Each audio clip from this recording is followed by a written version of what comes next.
everyone, it's Mary from SVG Cuts. I'm here with some new projects. What? So exciting!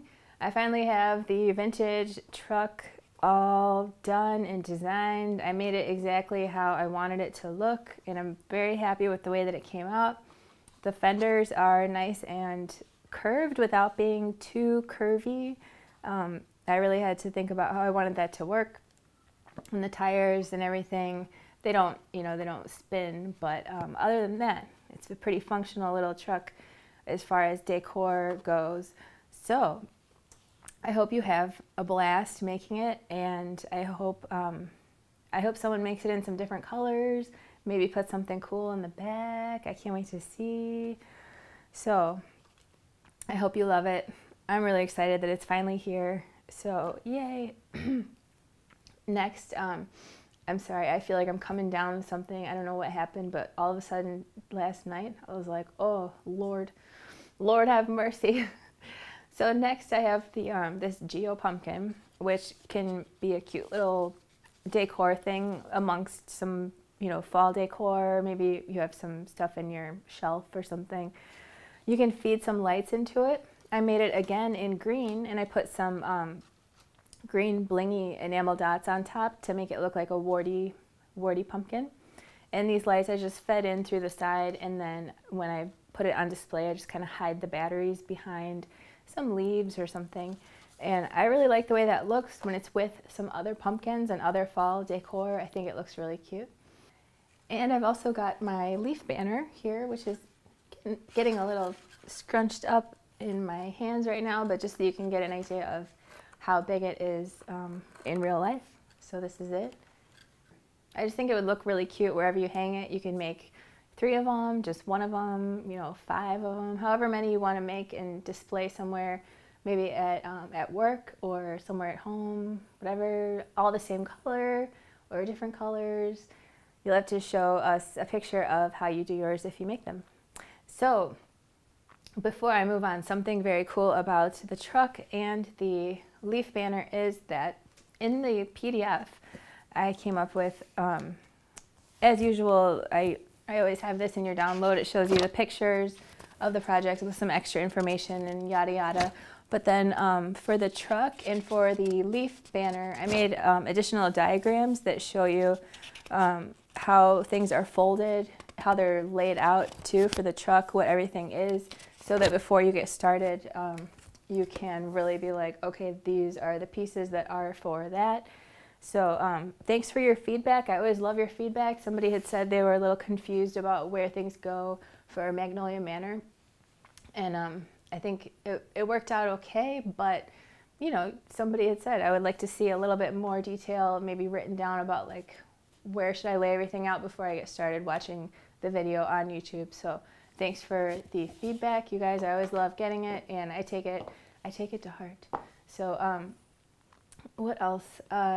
This large box is large and round on the top, kind of cool for like a gift or something.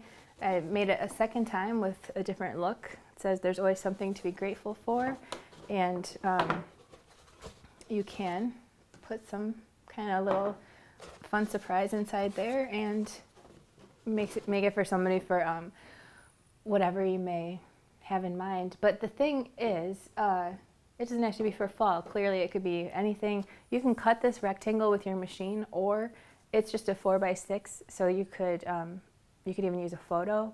Or I noticed there's a lot of 12x12 sheets that come with a bunch of 4x6 designs on one sheet. So you could just cut that apart manually with a paper trimmer if you wanted to use something like that.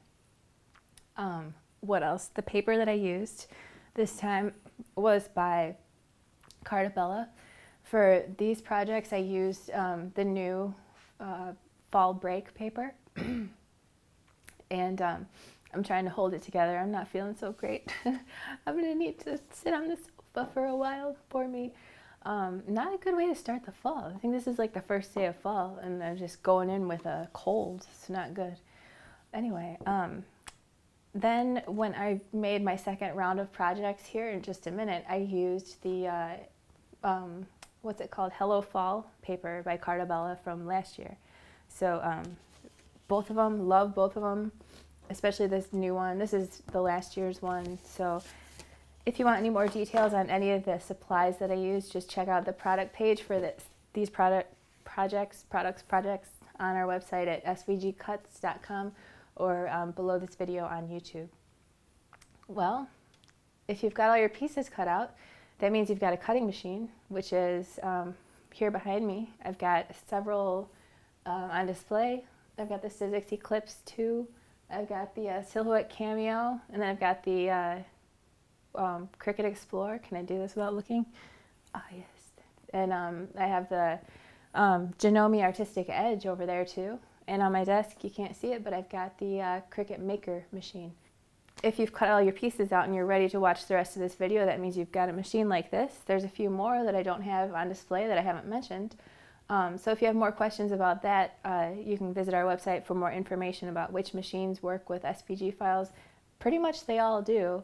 So if you've got yourself all tuned into the world of SVG files, then you know what I'm talking about. And we're about to get started making the projects that you see here. So let's go ahead. First of all, for the flannel shirt card, I have the pieces laid out here. There's the back and the little details that are on the shirt, as well as the cuffs and the sleeves and the front parts. And we've also got this piece too. I've also got my envelope here, which we'll put together at the end. So this part's optional, but I like to take a ink pad and ink the edges of a lot of my shapes most of the time. So I am going to go ahead and do that on these because I just love the way that it looks. Kind of defines the shape, makes it like a little vignette effect almost. And especially when the edges of the paper are white, if that's a big contrast to the color of patterned paper, then it's a really nice touch, I think. But not totally necessary. But I'm going to do it anyway. So these are Cat's Eye ink pads from Color Box. I've gotten them on Amazon and at Michael's before. I'm not sure if they have them at Hobby Lobby. I just personally like them because I learned this technique at a scrapbook store called Archivers here in Chicagoland. There was one in Lombard, which is not too far from where I live. And I took a class there once with my mom, and they inked the edges of some Valentines that we made. And I really liked the look of that. So I might just give this a little something something there. And this is a stack of them that I got on Amazon. They also have lots of other colors too, which of course I had to have because I use them all the time. So again, those are Color Box Cat's Eye ink pads. So I'm going to fold this here in these two spots where you see it folded, and then I will bend those backwards.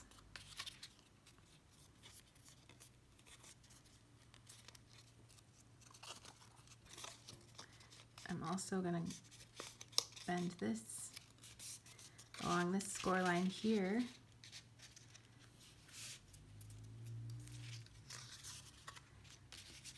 And over here.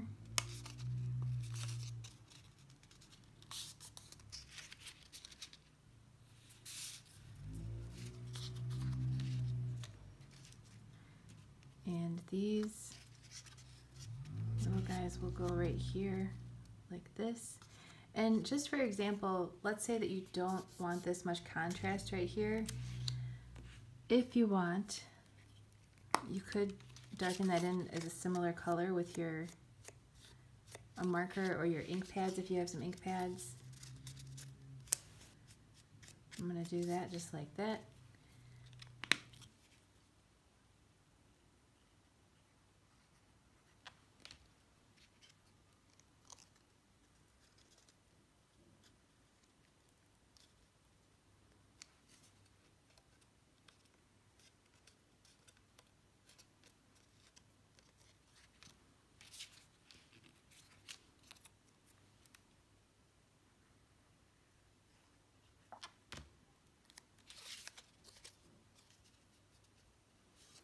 So I just posted a sneak peek of this card on Facebook. I had posted it on Instagram, I think the day before maybe, or the day before that.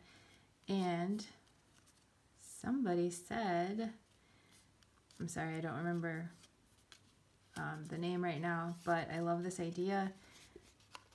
Somebody said this would make a cute ugly Christmas sweater card, which I think is such a cute idea. It's awesome. So next I'm going to fold these back, and if you like the other side of your paper, you could just leave it like that, or if you want to use the cuffs that come with your download, you could do that too. I'm going to glue on my cuffs.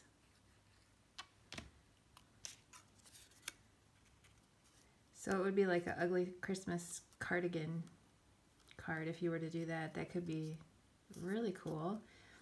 I never do any print and cut because the main reason is because there's such a wide variety of machines that cut SVG files, and all of my designs are compatible with all of those, but those machines all do print and cut a little differently, and I'm just kind of afraid of getting questions about how to do print and cut with different machines, and that would just be way too much to handle all of that. But some of you guys do some awesome print and cut, so if you were to make an ugly Christmas card out of this, and even do like a perfectly placed design on it, that would be super cool.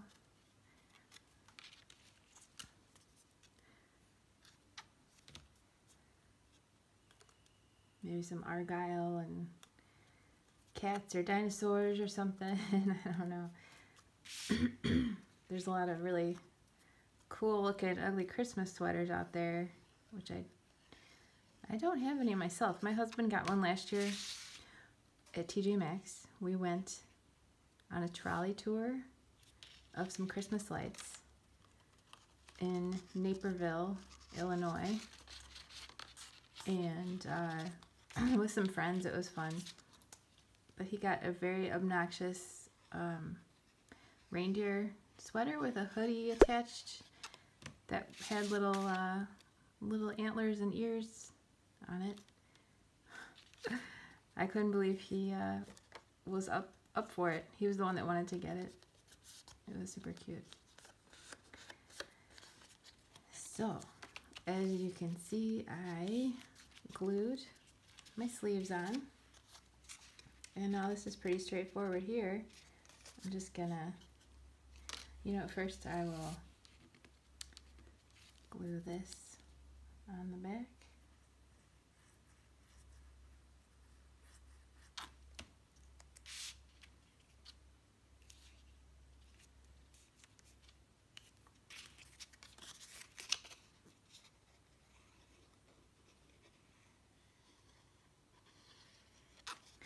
And I just put glue where it's folded here, and I'll just line that up.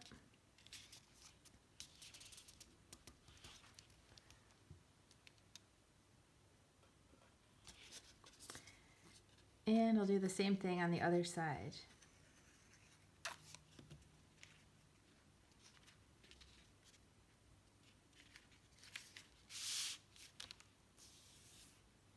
Next we can put our little pocket together. You could just glue it together, or if you've got some dimensional adhesive, this is by Scrapbook Adhesives. They're thin foam dots. I got them on Amazon, but they also have some at Michael's. If you're a Michael's shopper, I just found these there too. Assorted sizes of foam adhesive circles. That's exactly what I'm talking about right there. I love that kind of thing. And I use those all the time. Well, the Michael's ones are new to me. But I use dimensional adhesive like it's going out of style when you want to pop something off.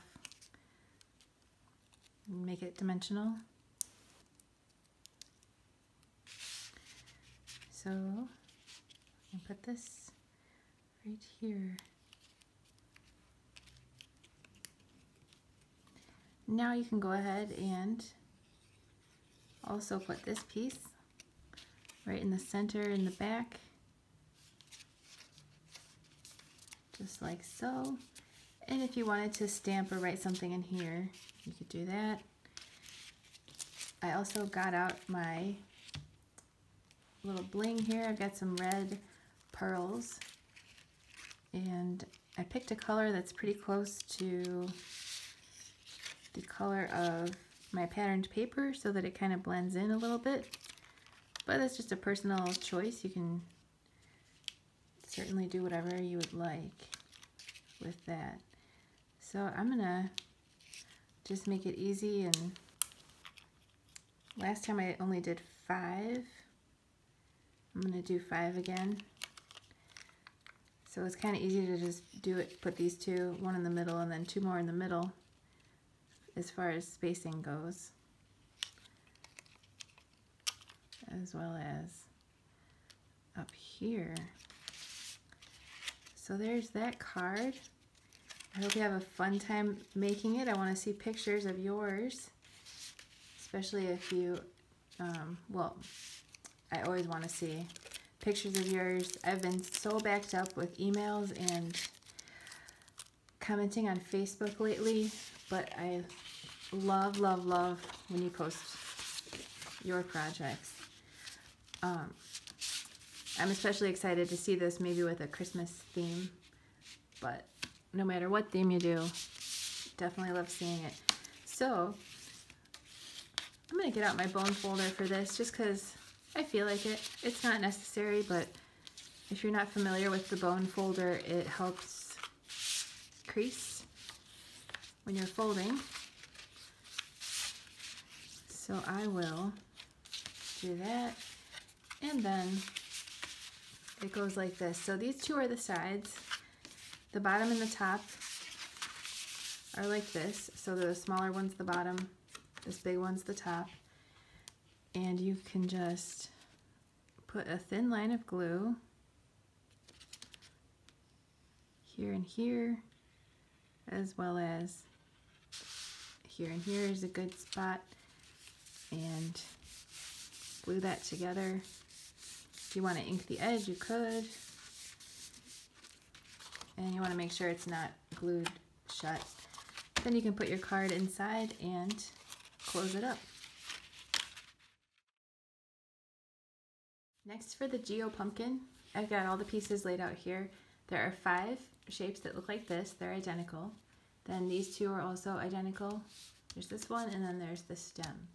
So I'm going to start by folding every score line over. Straightforward, just fold them all over.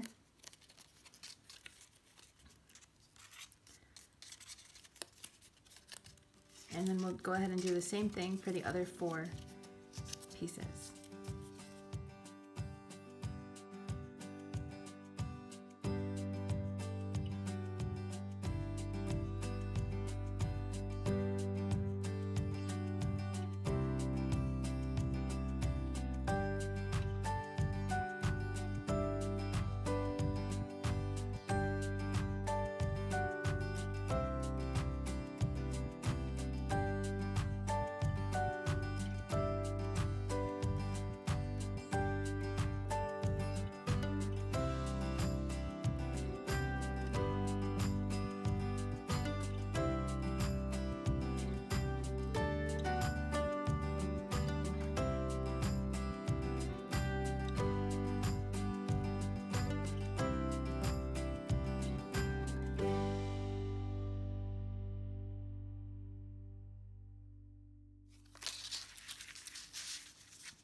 So here's my 5 pieces folded like that. And then for this piece, I'm going to start by mountain folding it gently, and then I'm going to valley fold all of these.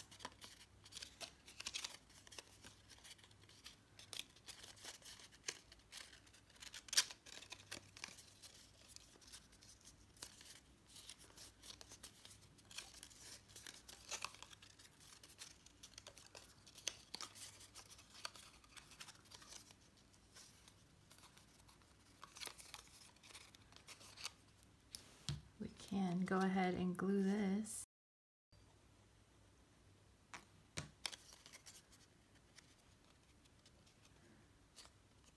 Closed just like that.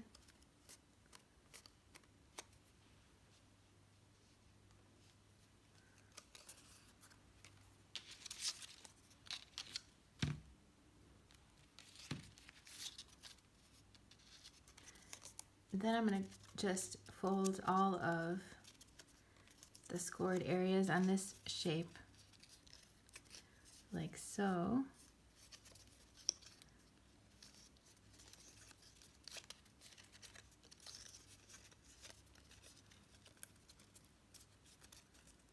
I'm just going to start by mountain folding everything, and then if we need to switch some to valley, we can do that.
So this is the top of our stem, and the ends here are the bottom. Those we do want to valley fold.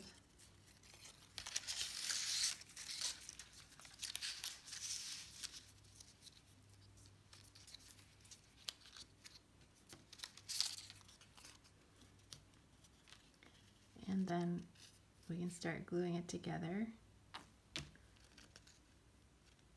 just like this. Just a little dot will do.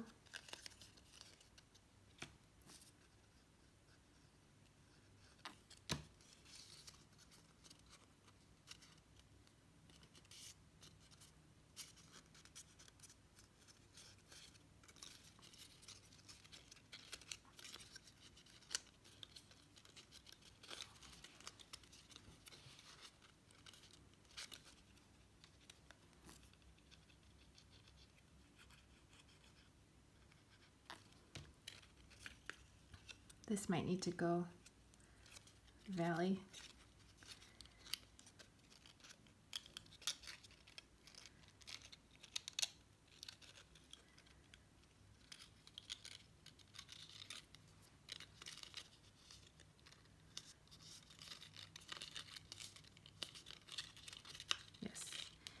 Yes, that is correct. It's been a little while since I made my original Geo Pumpkin. So these two next ones, we're going to go valley.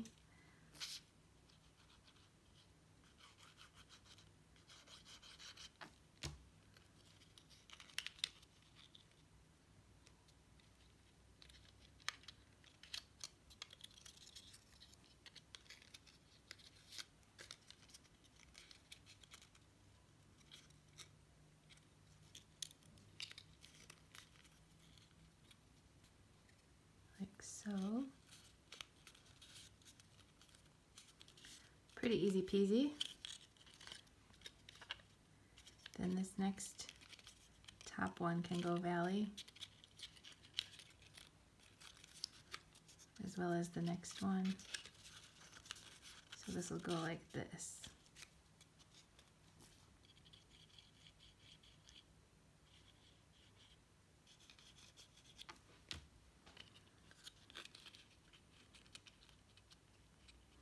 I did make it a little bit of a goofy shape, but I was really determined to make the stem all one piece so that it's even easier to just put it together like I'm doing. And there's no question about which piece goes where. It's already attached. You just glue it together like this.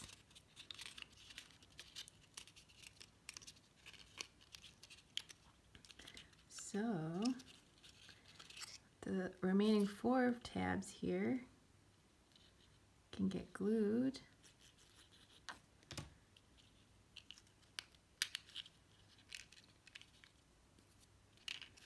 Just like so.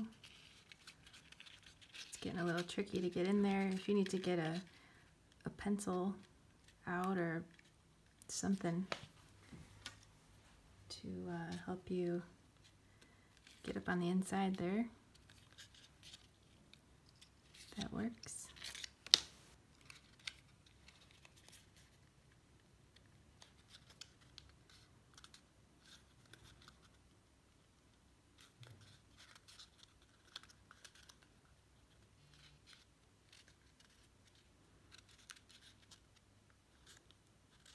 And there we go.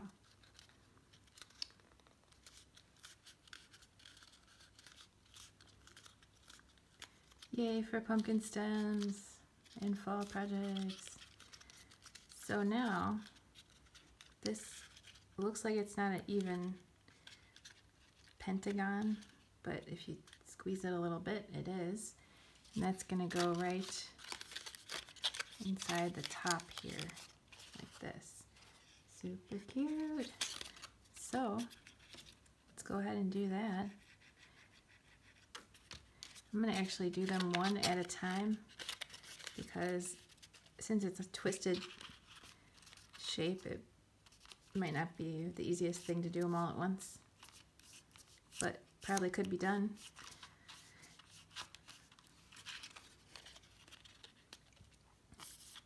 So one by one, I will just glue these down.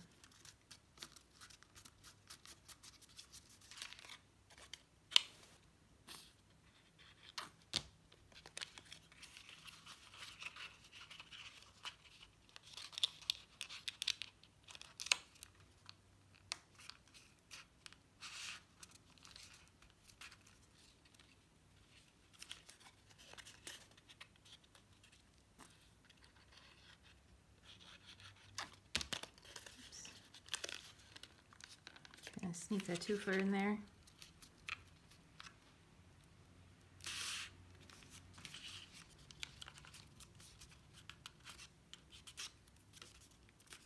And there we go.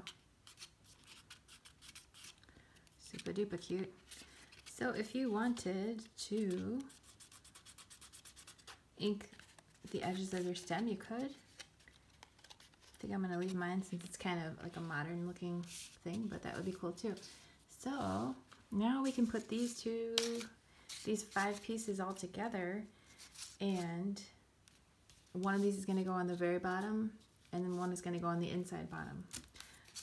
So there's probably more than one way to do that, but as you can see, if you take a look, we've got this is going to be either the top or the bottom, and I'm going to say, oh, there we go. So that's the bottom, and this is the top because that's going to go here. And then these 5 pieces are just going to go side to side in the shape of a pumpkin. So however you want to accomplish that, I'm going to do it here. And if you wanted to do it in a slightly different way, you probably could do that. I'm going to go ahead and start gluing mine together.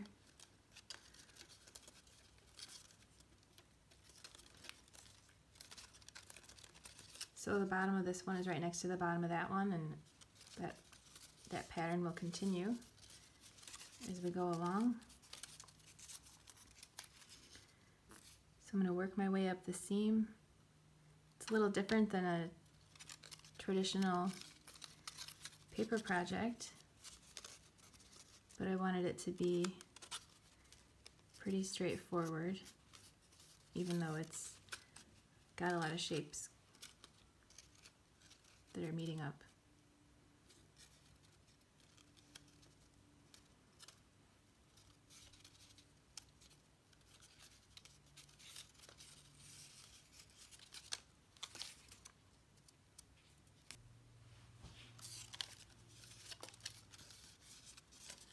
So again, my bottom's here. I just glued together 2 seams. I'm going to carefully bend that out of the way. Get this next tab.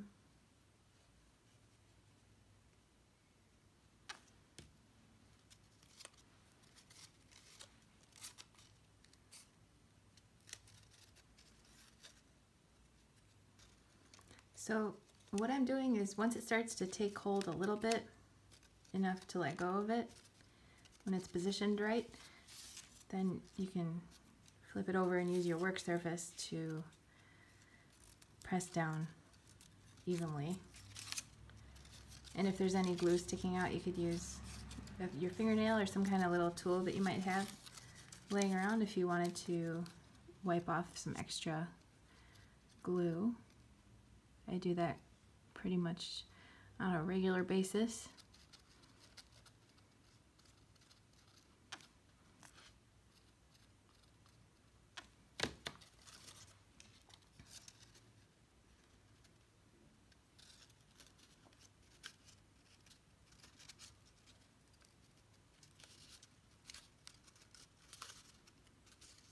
So where the last one ends that I just glued, then I do the next one, and so on until that whole seam is closed.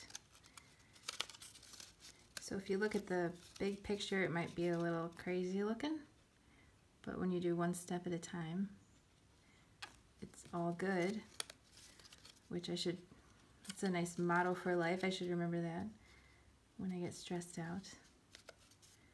One thing at a time, little by little. Like the old, what's the old metaphor? The car driving through the fog, can't see where it's going, but little by little it gets there. I heard that once a couple years ago, and that sticks out in my head as something to remember. If you're stressed out about the big picture or worried about the big picture, which I don't know about you, but I do from time to time, get overwhelmed with stuff on my plate.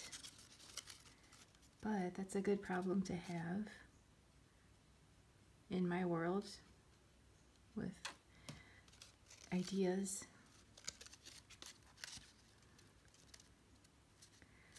So, top up here, bottom down here, bottom's got smaller tabs.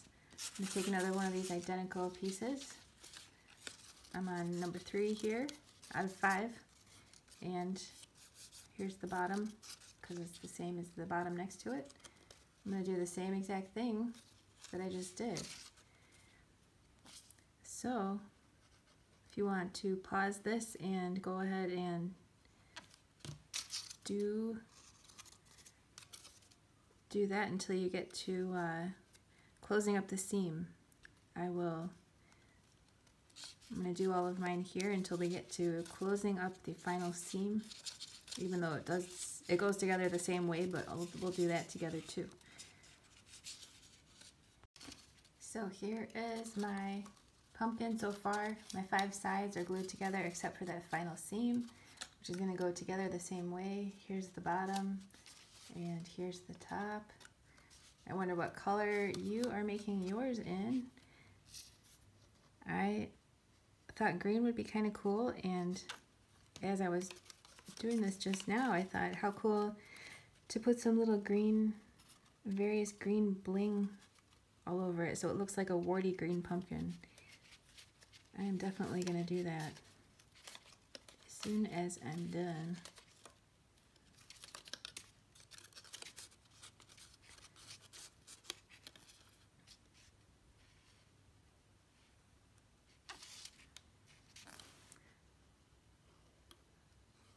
I'm getting a little crazy and doing 2 at a time sometimes, but you don't have to do that.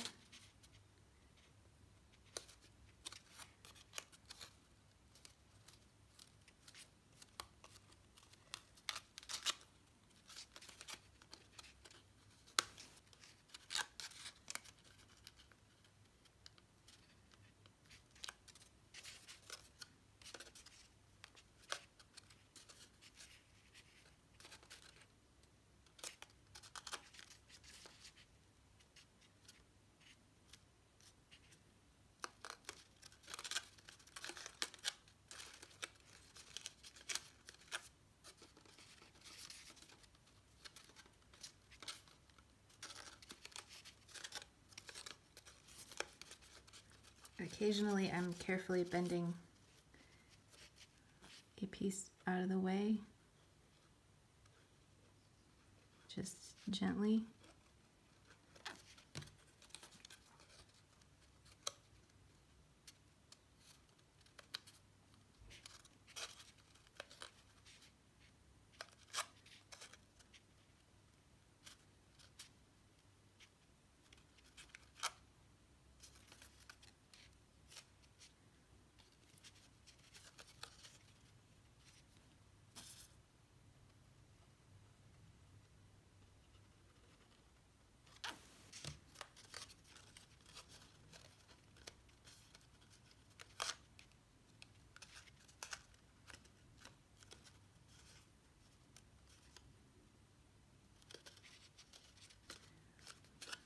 Loving it.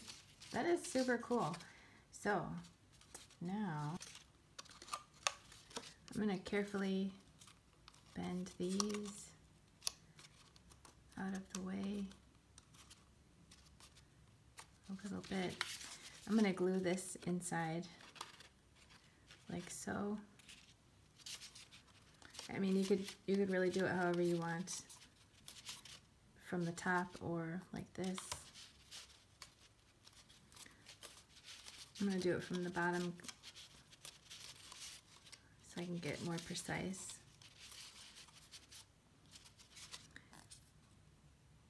But I'm sure there's more than one way to glue this on the inside.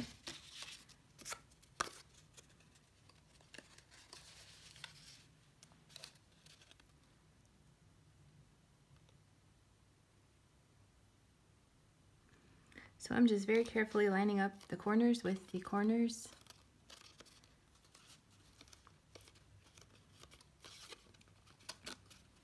And I'm going to bend it back inside a little bit and maybe put some glue here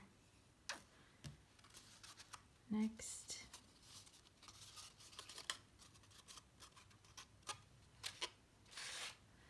And then carefully from the inside.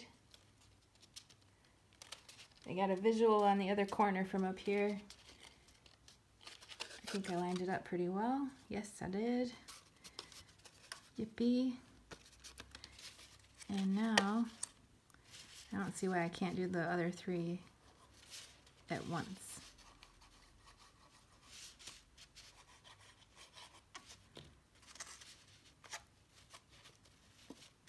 Flip this over.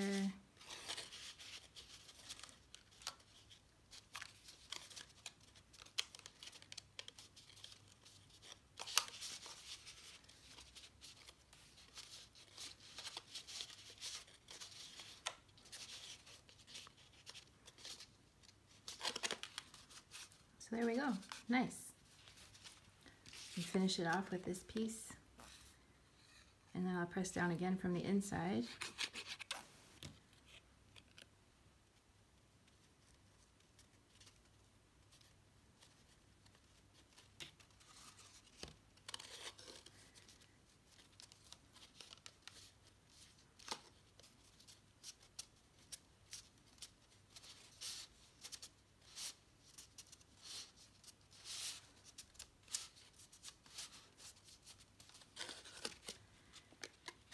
And this just goes right on the top, glued.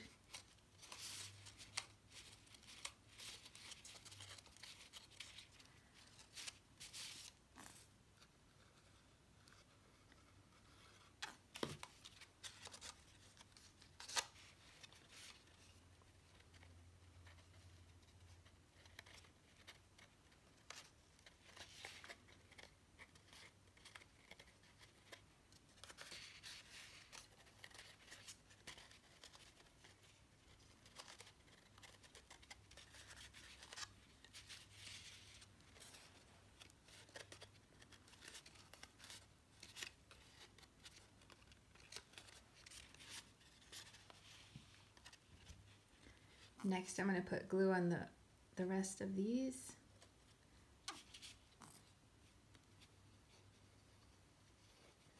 Getting pretty close to the fold line.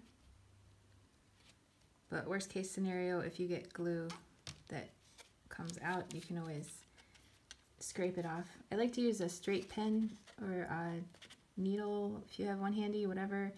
Straight pen's kind of handy for scraping off glue that has come out and is visible, because even though it dries clear, it dries shiny and it can be a little distracting on your project. But if you get it off before it dries, you're usually all set.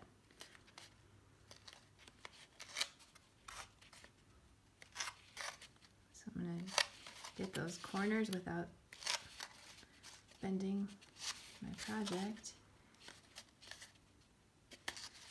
I should probably put a disclaimer on this project saying if you have larger fingers, much larger, you might have trouble with this part, or this, you know, this whole thing a little bit. Sometimes you need to get up in there. So this could be a little better, but you know, very cool. I'm loving it. I'm gonna take a look and see if I've got any green bling I could add.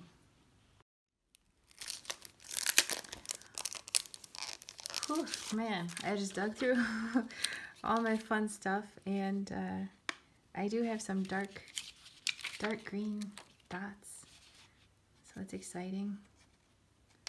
I'm gonna just kind of put them all over, especially the dark green ones. I'm glad I've been saving these guys. I mean, why would I not, of course. And I'm just gonna put them all over just like on a regular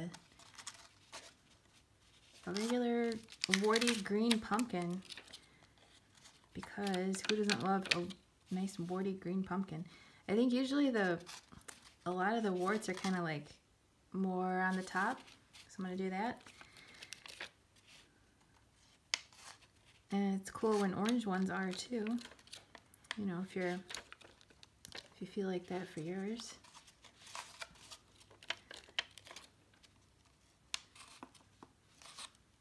So orange, green, ivory, lots of pumpkin color choices, or really anything. If you're feeling some kind of crazy color, that'd be cool too. I just got a really pretty purple faux pumpkin at Michael's, and that could be cool too. Whatever you're feeling, you'll definitely have to share a picture on Facebook, Instagram, your blog, pin that on Pinterest.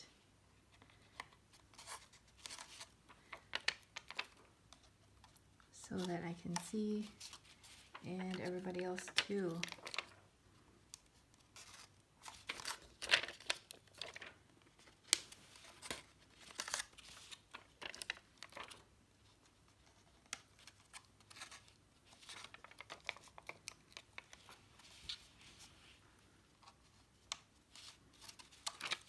Oh, I'm seriously feeling this. That is cool. Do I like it better than the first one? Maybe. Did I just say that? It's possible. I have to take more pictures of this one, which is okay. But I have yet to see it in orange, so I can't wait till somebody posts a picture of theirs. Once I get all this uploaded, if you're watching this, that means that I am finally done with all this stuff. So I'm going to be checking out Facebook and Instagram a little bit more to see what I missed, see your projects, because I know I've missed a couple. I've missed a lot, actually. I have been crazy trying to keep up with everything, keep up with emails. So, and, you know, come up with new projects and have a life.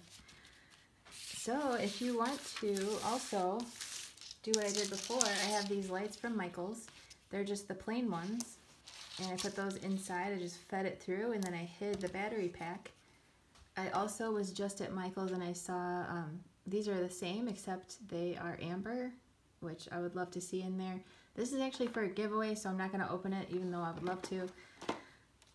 If you, the giveaway might be over if you're watching this. If so, I'm sorry.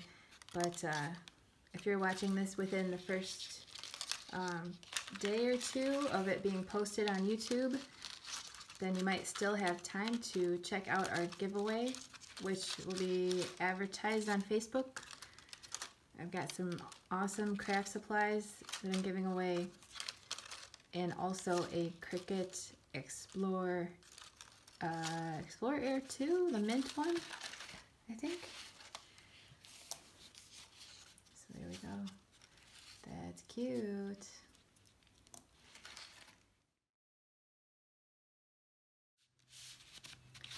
Next, for the keepsake box, I have all the pieces here.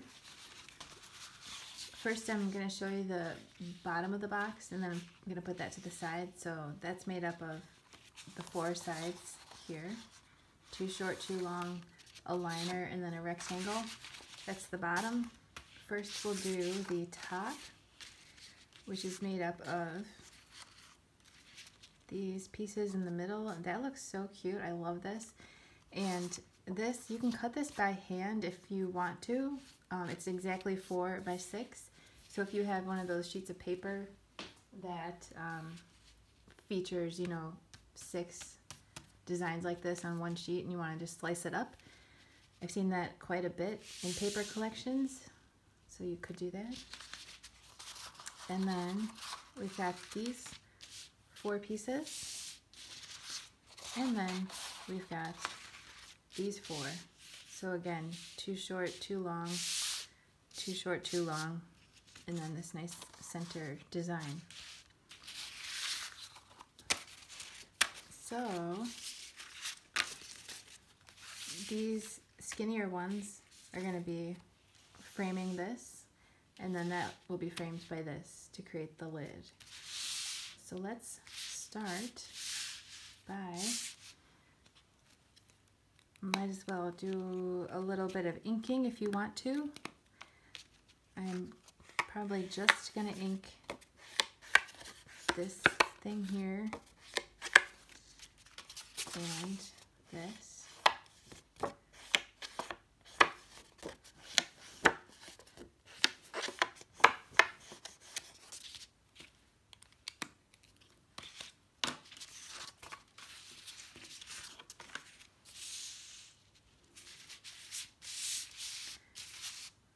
Then next, I'm going to fold each of these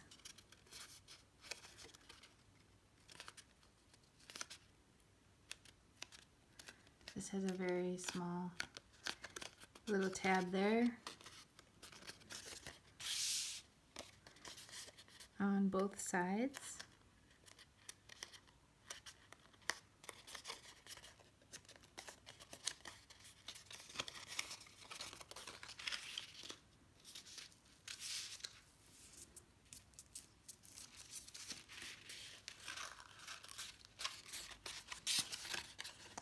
And just like that, you can fold the other one the same way.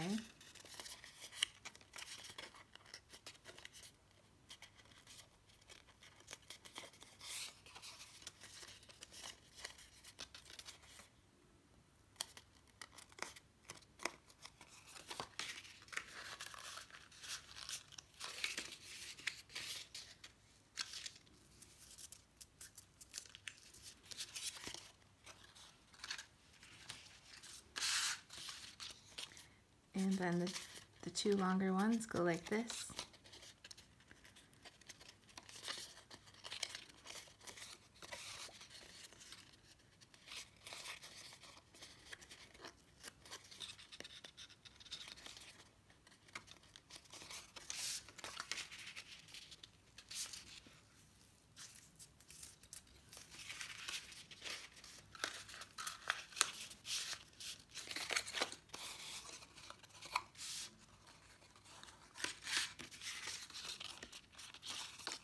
This one's the same as the last one. And super cute paper. This is from 2016, I believe. It's from last year. It's also by Cartabella. It's Hello Fall. I kind of ran out of more paper for doing these ones on this video here, so I used a different collection. Might as well go ahead and fold the rest of these lid pieces like this. And this bottom part just strengthens it up at the end there, which we'll see in just a moment. So that's how we fold that. The others are very similar.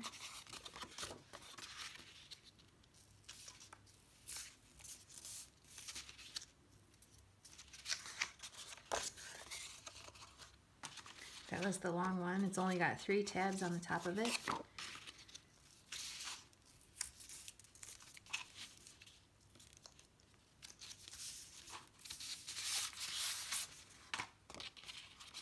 And one more short one with 3 on top and 2 on the sides. And oops, I forgot to fold over the long one.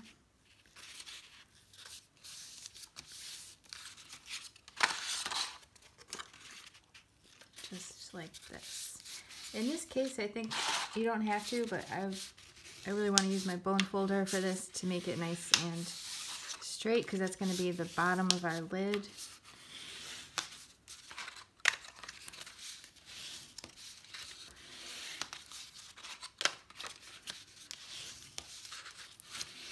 Just like that.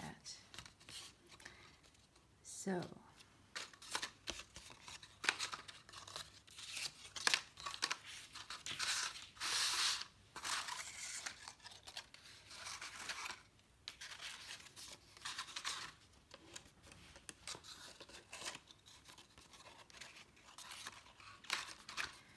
next, I'm going to take these 2 short pieces along with these 2 shorter pieces, like that, and then these 2 longer ones with these 2 longer ones, and I'm going to go ahead and glue down the flap here. For starters,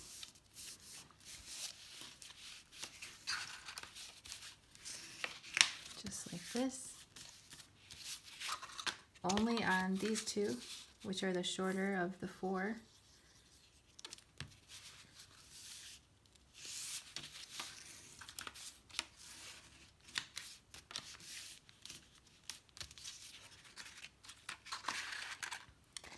And then glue these together here, so here, here, and here. So let's do that.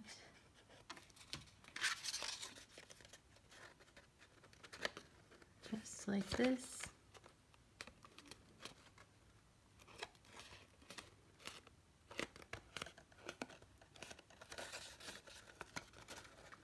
And I'll do the other side.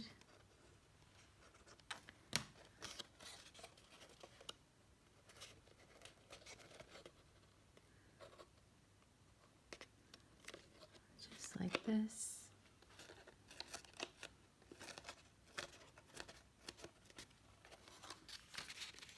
And then I'll glue this.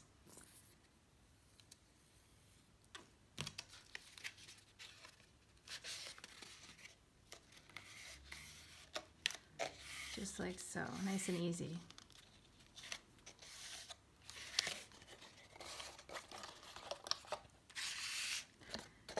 Then I will put a little glue on this little baby tab here and close that up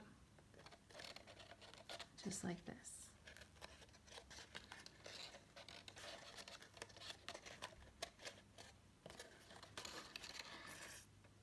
I'm kind of wishing I would have rubbed some brown ink on the edges of these brown shapes since the edge of the paper is white, but not a huge deal. I could always do that later. I think I might. So there's that. I'll just do the same thing here with the other two short pieces that are paired up.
So next, I'll do something very similar with these guys, except I'm not going to start by gluing this flap down. We'll wait a minute for that.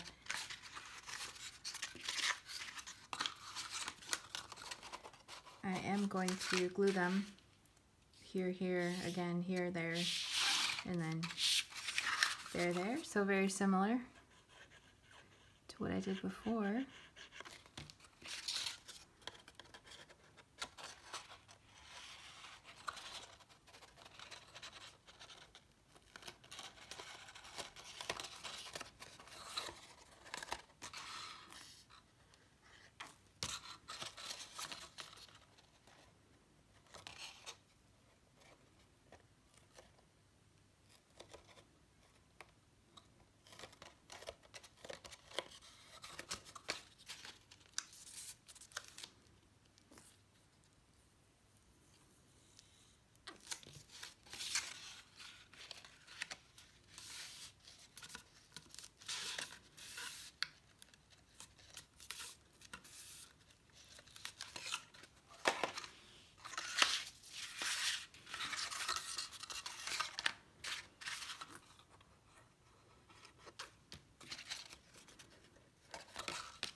So once again, same idea, same thing as the last two that I glued together. These are also identical, and I'm gluing them together using these 3 tabs.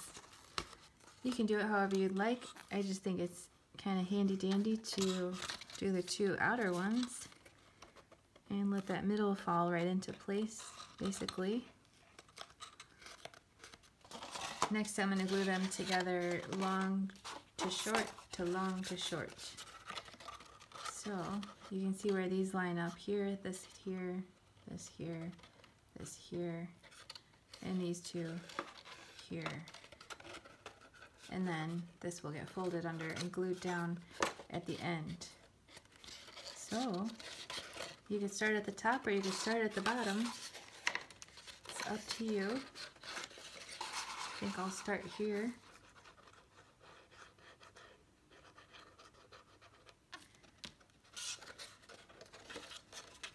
I'm gonna bend these out of my way a little bit just to make things easier. So I'm lining it up very carefully with corner to corner.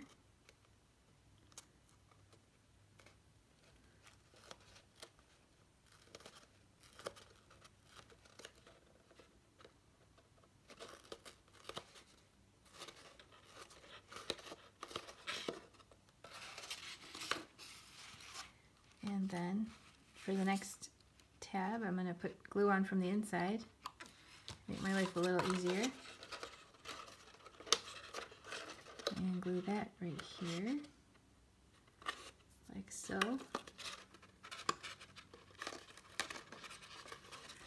So this is a pretty cool box. It's a little different than other boxes in the past. The most similar thing to it that I've designed so far is probably a Valentine's candy box. I believe that was in 2015, something like that. That was 2016. It was like a piece of candy in a wrapper. It's kind of a similar rounded shape. So anyway, this box is, you know, it takes a little extra time than just a straightforward gift box. If you're looking for something quick and simple, I've got some of those too. And I've been getting a lot of love on those boxes thanks to Mac. Shout out to Mac Cox, M.A. Couture Crafting. I hope I'm saying that right.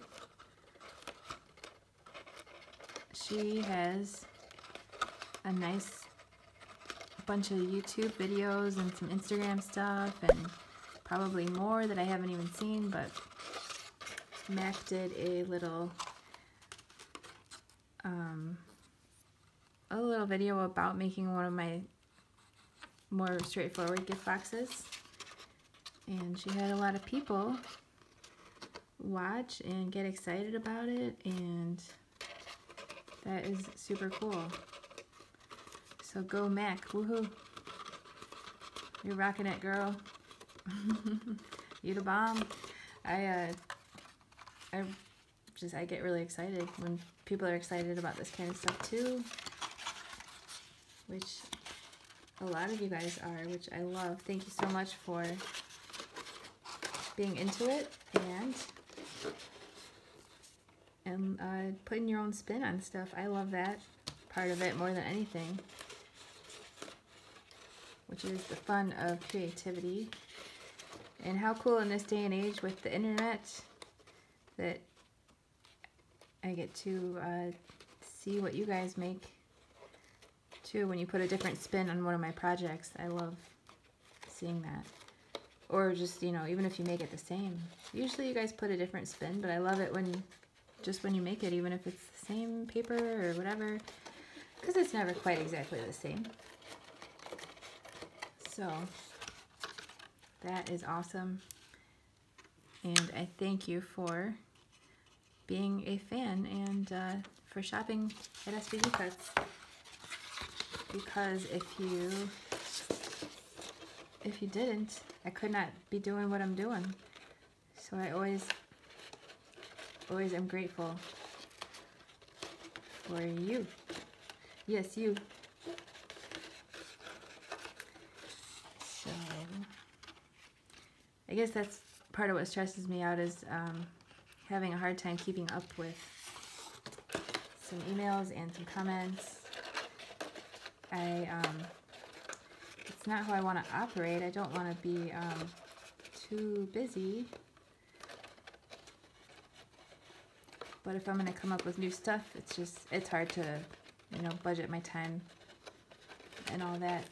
So long story short, I seriously need some help.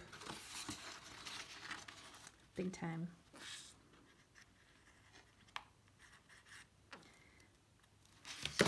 So, the corners of this box, I've done 2 of them here. I'm going to go ahead and do the other 2. They go together the same way. When you get to this bottom, you want to make sure that it's lining up. If you need to kind of nudge it up a little bit, you can. And I'm going to go ahead and, if you want to pause this and put together the rest of it, it's pretty repetitive, so I'm going to just jump ahead to something else next. But since this one's got these 2 tabs glued down, we can go ahead and glue this down. So I will do that right now. And boom. Nice edges. I'm loving it.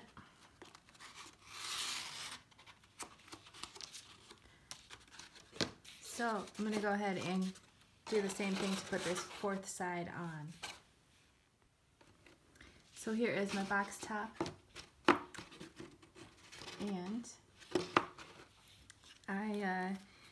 oof, man, it's really bothering me that this is not inked here, so I might just do a little bit of that. Next I'm going to put on the, just kind of make it messy. I'm cool with that. Next I'm going to put on the 3 little rectangle elements to finish off the top, and then we'll do the bottom. So basically we want to glue this nice and centered and lined up corner to corner. So you can do that however you want. I am going to do that by anchoring one side of this first. I'm going to bend this up a little bit.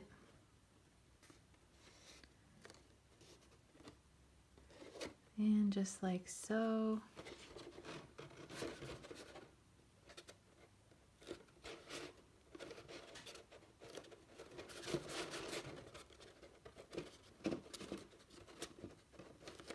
Once it's taking hold enough to not slide out of place, I will flip it over and press down from the inside.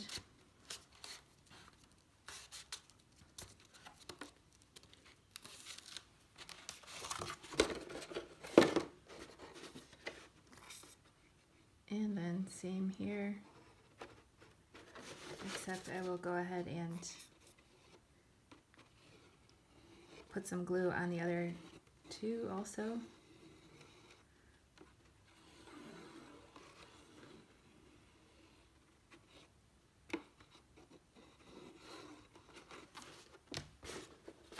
Just like this.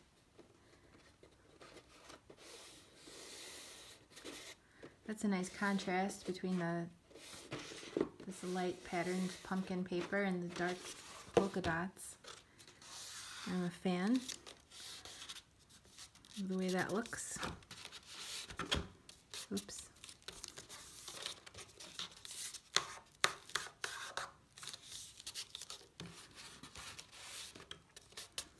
So if you wanted to cut out this shape a second time, you could glue that on the inside here. And then I'm going to use my handy dandy dimensional dots. These are from Scrapbook Adhesives. I got them on Amazon. They're thin foam squares. And I'm going to put 5 of them on the back here. And then same on this. Add some nice dimension. There's a lot of different brands of dimensional adhesive squares and dots out there. I've been using 3D Zots by Thermoweb for a long time. They're circular, flat, and clear. Those are awesome. I also like these foam squares from Scrapbook Adhesives. I recently found some at Michael's too, by Recollections, that seem awesome. So if you have another, do you have another brand out there that you like, maybe I haven't seen before, you'll have to comment on the underneath this video on YouTube and let me know. So I just want to center this on the top here as best I can. Love it. So cute. So we can make the bottom of the box now, which is more straightforward and easy.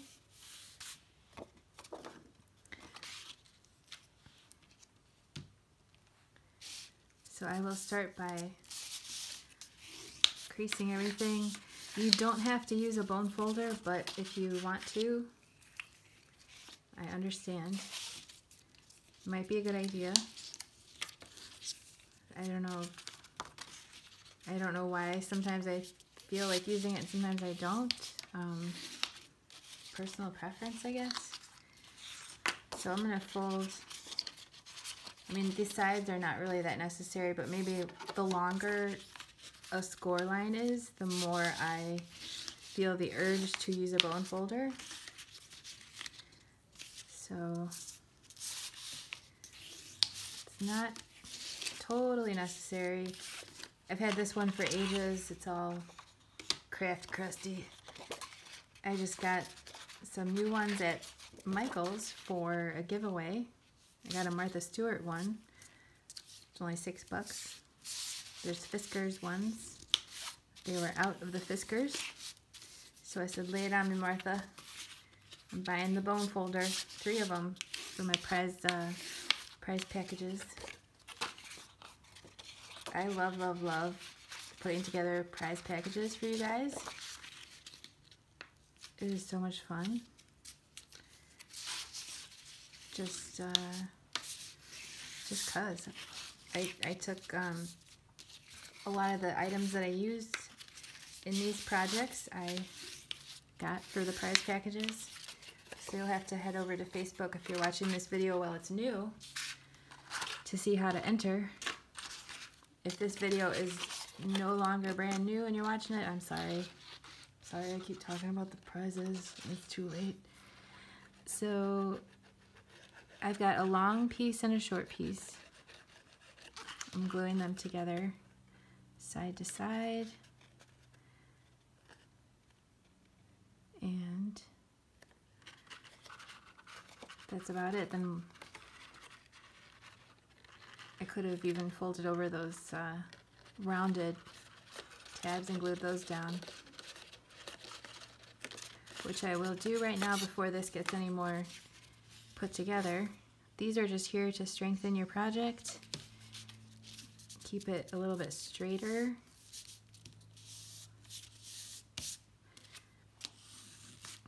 Oh.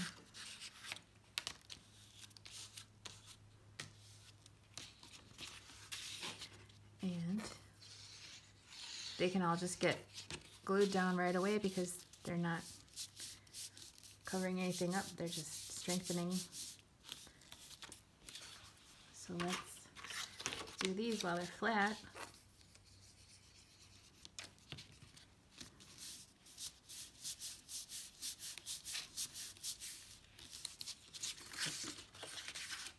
guy.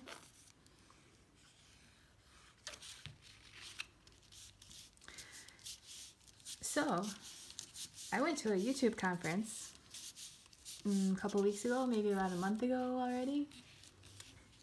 It was kind of the coolest thing ever related to YouTube.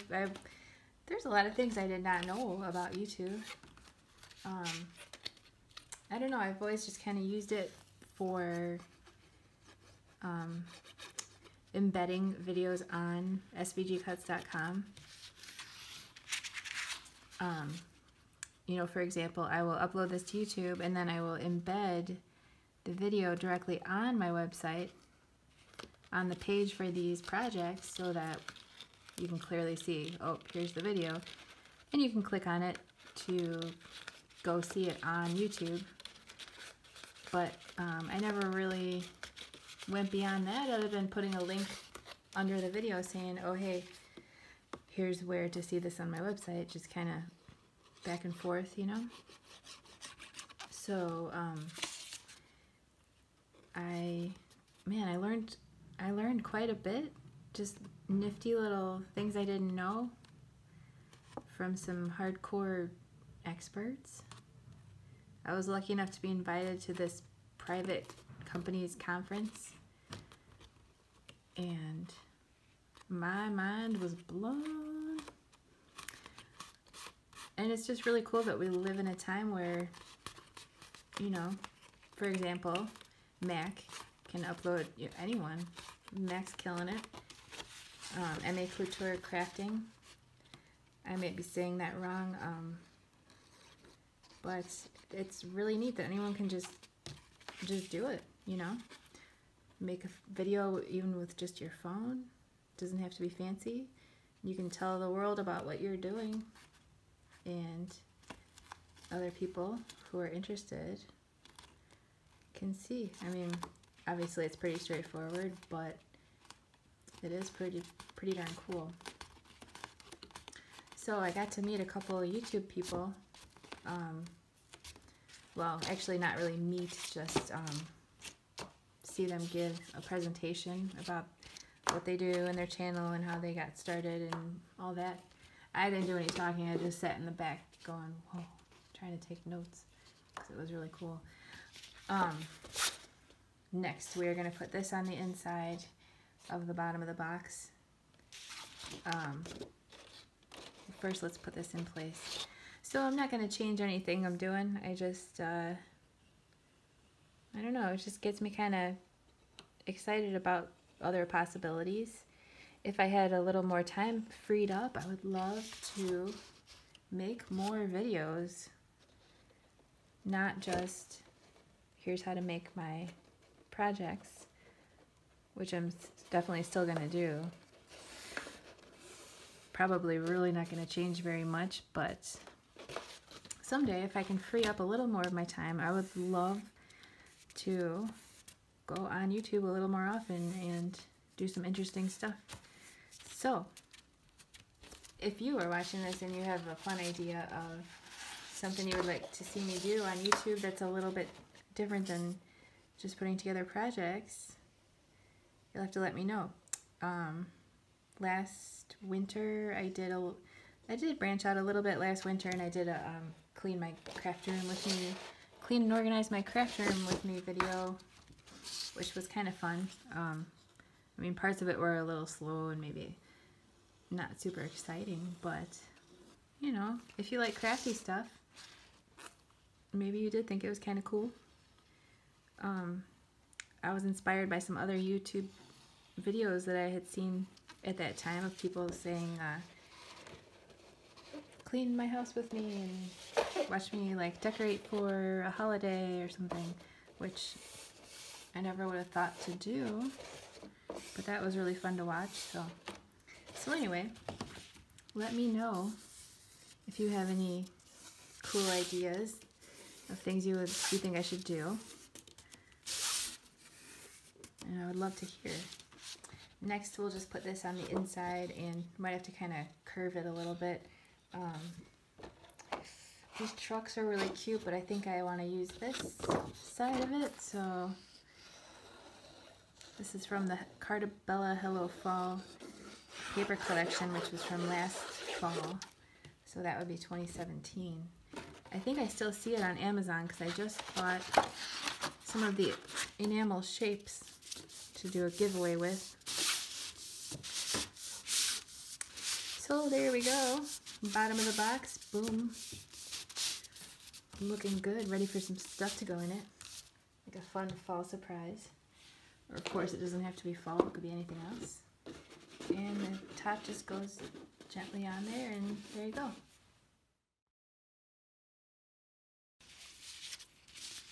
Next, for the leaf banner, I have the pieces here, but before I talk about what they are, I have my PDF here, which as usual for the page for this project, it shows you the shapes and gives you some information. But I also included this page here and this page here, which shows you how to fold the shapes and shows you the numbers. So wherever there's a red line, that's going to be a valley fold, which is, you know, if this is a piece of paper like this, a valley fold would be like this, and then a mountain fold would be like that. So I'm going to keep that handy. If you want to take a look at yours, you can. So here's piece number 5. You don't need to darken in the numbers, but I'm doing that so you can see a little better in this video. There's 5. Here's 2. Here's 1. And here's 3. I feel like I'm missing a very small piece. So 1, 2, 3, 5, oh, 4. Yes.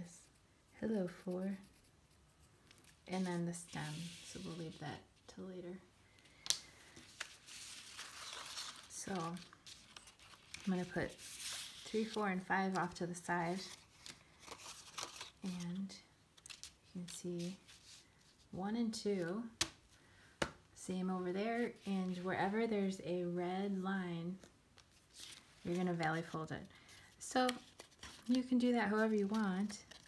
I'm going to mountain fold everything and then go back and valley fold where there's a red line in the diagram. So let's do that. That's what I would recommend doing. First, I'm going to get any of these outer tabs folded over. Doesn't really matter how you do it. I just think that makes some kind of sense to me.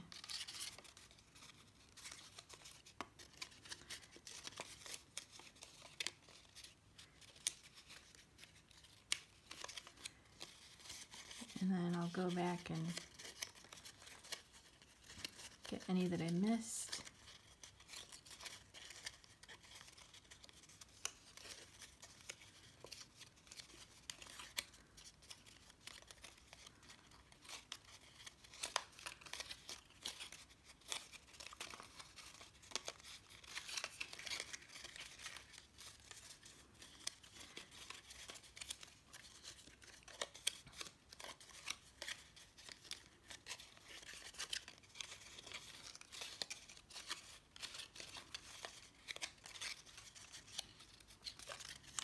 Okay, so here's piece number 1, just all mountain folded. Now you could follow along with me in this video if you want. I think it might, for me, I think it'd be easier if you just look at this and look at your piece. And that's what I'm gonna do right now. So I'm looking at this, that's plain, that's plain, that's plain. This one is a valley. Then these are fine. Then not this, but this is a valley, as well as the one next to it, and the next one. And then we've got 1, 2, 3 tabs here, and then this one is red. The whole triangle there is red. And then the outer triangles And then this one slashing down here, as well as this outer one, and this one here. So I did that by looking at this diagram as I was doing it, and that's what I got. So let's do the same thing with the other pieces. So I'll start by folding over the outer edges because that's what makes sense to me.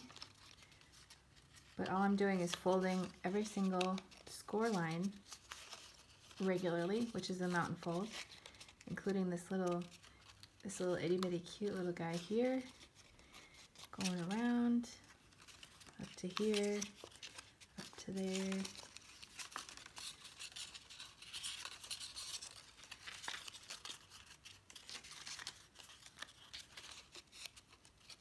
So whatever you want to do to make sure you fold them all is cool. And we'll go back and get the red lines going the other way. So I'm still just mountain folding everything.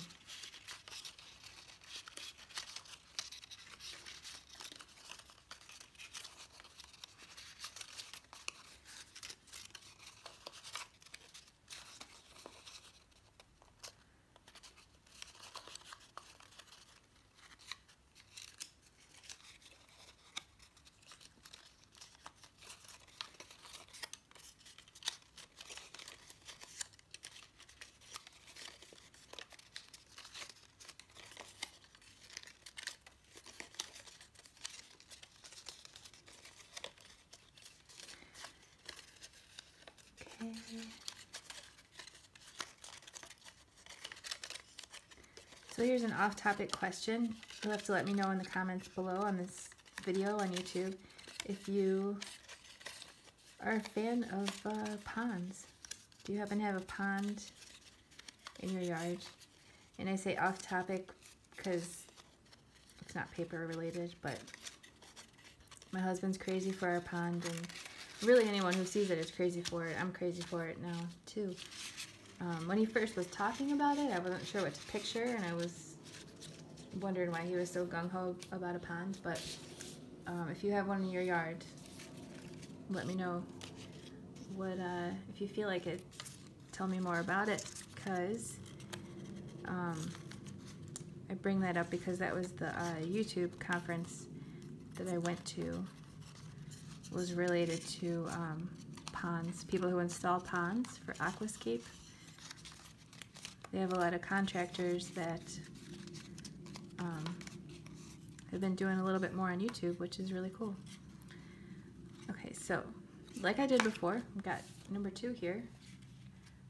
So red line, this whole triangle's red, and I'm looking at this while I'm doing this. And then that one, and then this big rounded one, and this little guy, and then this guy, then this guy, this guy, this guy, this one, and this one. Hello, piece number 2. You look so properly folded. Okay, so next,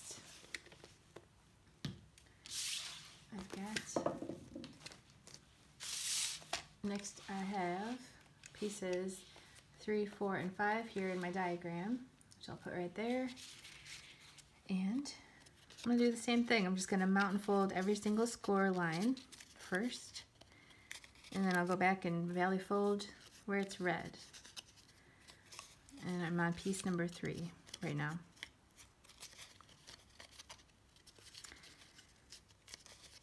So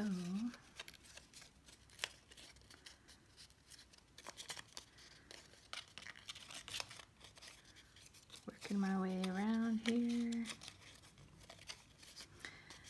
So back to commenting. I'm just curious if you have a YouTube channel that you put stuff on.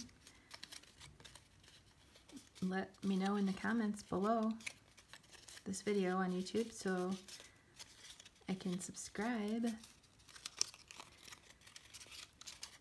And if you're watching this and you are not subscribed to my channel, I understand, because I never even started subscribing to people's channels until recently. I didn't really get why that was cool. So again, I'm gonna fold these, valley fold, while I look at this. I'm looking at this and I'm gonna, you know, look back and forth here. So plain, valley. Next one's a valley. The one with the 3 on it's a valley. Next one, valley, and then skip up to this bottom square here, right there, so I'm right here, and then up there.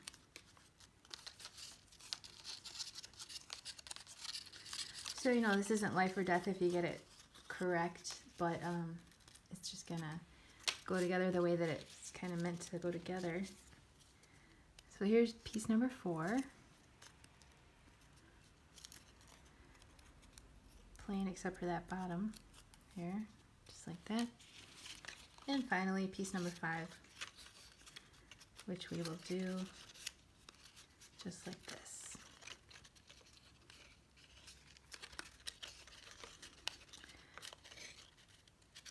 So back to YouTube. I keep hearing that, you know, a lot of younger kids watch YouTube a lot. And man, some of the stuff they watch. I've got some friends whose kids, and you probably know some too, who actually like to just watch other people play video games on YouTube, which is so funny. I would have never thought that that would be interesting.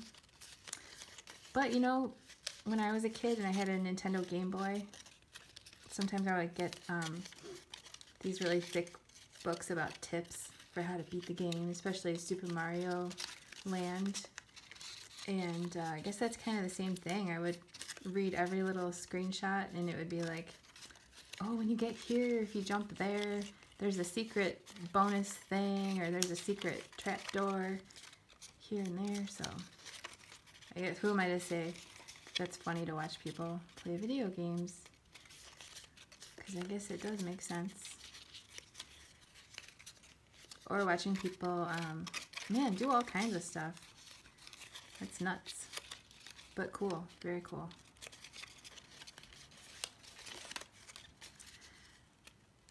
So, again, I'm just mountain folding, regularly folding every single score line.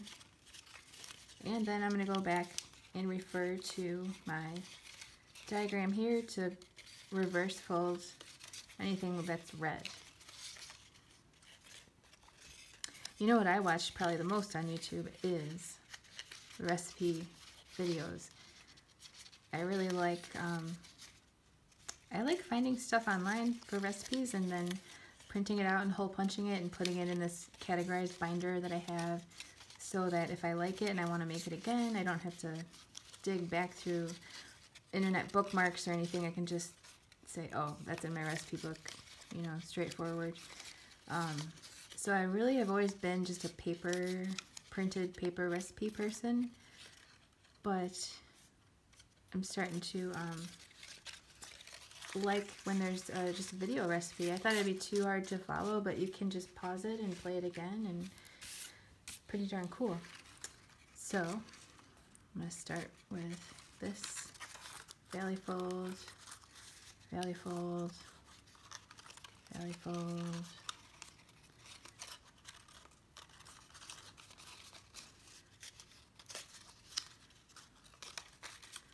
valley fold here. So I just folded this one right here, right there. And go straight up from there.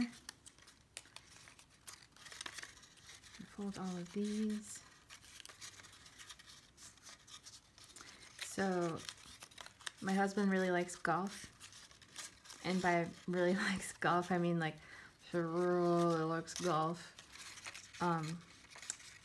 which seems like quite a few people who really like golf, like really like it, which I think is awesome and also a little bit mysterious, but that's okay.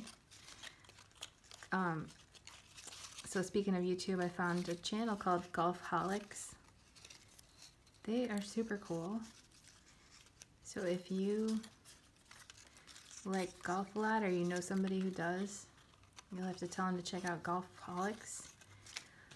Only because I've been putting it on here and there and showing my husband, and he gets sucked in every time to the Golfholics videos. There's two guys do all kinds of cool golf stuff. They pretty much just go golfing, and you get to go along with them. It's pretty cool. So here are our pieces for our fall banner, and now I can just glue them together. So first, this one gets seamed up with this guy.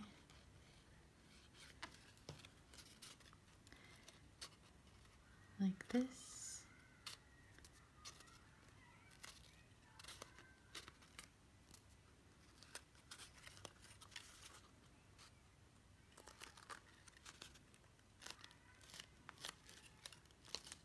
So there's piece number one.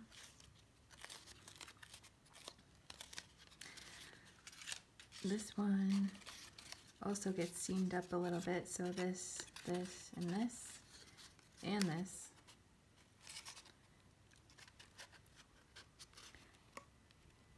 Yeah, just like that. So we've got 1, 2, 3, 4 tabs that we're going to glue together.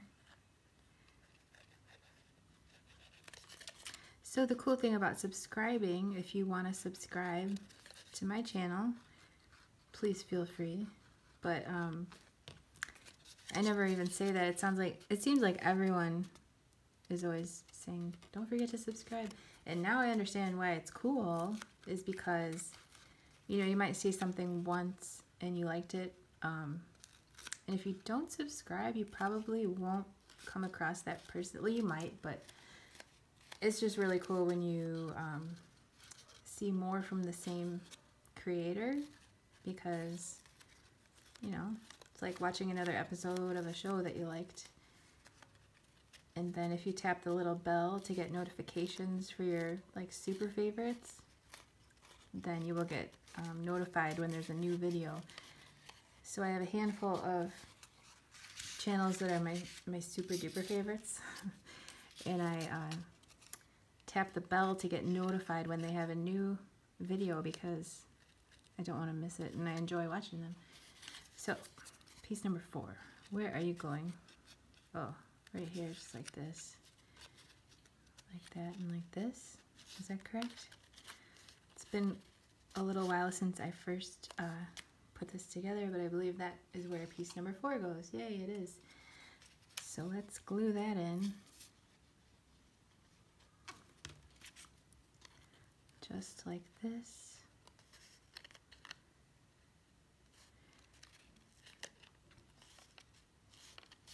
So are you a Twitter, SVG Cuts Tracker, Twitter subscriber or follower? That I always used to say that's the best way to stay on top of what's new, like when new things are out. But if you also wanted to, if you subscribe to my YouTube channel, that's another way to stay on top of new stuff if you want to, because every time something is new, there's always a video either immediately or the next day usually. So that's a really good way to see it when there's something new at SVG Cuts. Probably really about once a month maybe. I wish it was more, because I have way more ideas than that, but it's usually about once a month when there's a new kit.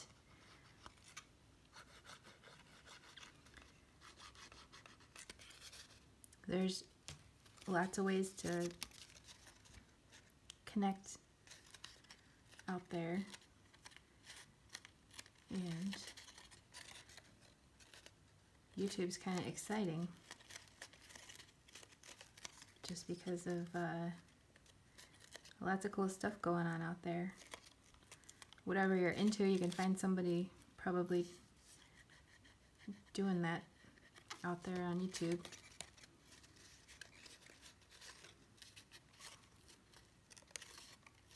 Especially the how-to stuff.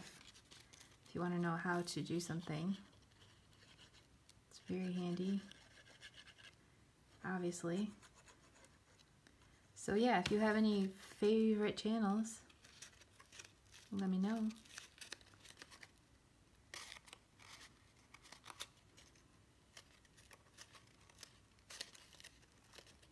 Especially with smart TVs nowadays. It's so cool how you can just be watching something on your phone and just kind of tap a button and then have it pop up on your TV if you have like a newer TV. I'm a big fan.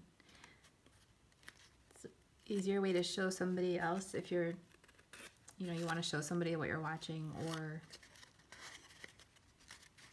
whatever. Next, I'm going to glue these two together, and they start like this. So if you're looking at this bottom, we're not going to glue this, we're going to glue this, and then these two, and then this here, and end up with these two up like this. So I'll just go 1 or 2 or 3 at a time with the glue, and then put those into place.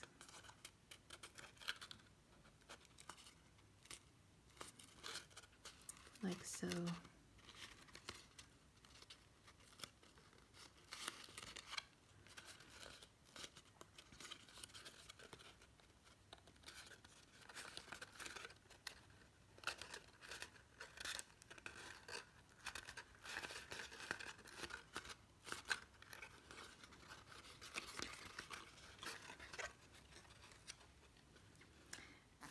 I love my cat so much. It's like ridiculous. I'm always constantly in tune with whatever she's doing because I think she's so cute and so much fun. But I just have to say I am a little bit glad that she's giving me some space right now. Because usually this is about the time when she decides that she needs to help Mom. And I don't really need her help right now. Although I love her help. Let's see what she's doing right now. She's not in her spot. What? Oh, she's not in that spot either. She must be downstairs looking out some windows.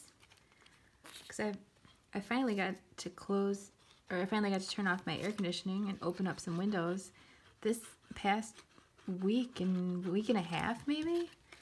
It's been like full on summer, which I'm gonna miss pretty soon, but holy cow, like we're talking almost 90 degrees, which is a little unusual for September in the Midwest. And we had to have the air on because it was ridiculously hot. And I always feel bad for the kitty cat for not getting fresh air. So I'm going to glue this piece right here. And then moving up and up. And here and here. Here and up to here. So we'll start here. But I always feel bad for the pets and myself too. At least I can go outside. She doesn't go outside, otherwise she would probably get in a fight. She would find the only other cat in this whole neighborhood that would be outside. There's pretty much only one. And she would get in a street fight, like a bad street fight. It would not be pretty. I think she thinks she would win. I think she might win, and I don't want to even think about her fighting or winning or losing, but yeah, she does not go outside. But if she didn't get in a fight, she would probably just get into some kind of trouble or some kind of danger. So now it cooled off a couple degrees, not much, but just a few, and it is quite nice having a little fresh air in the house. So I think that's why my helper is MIA.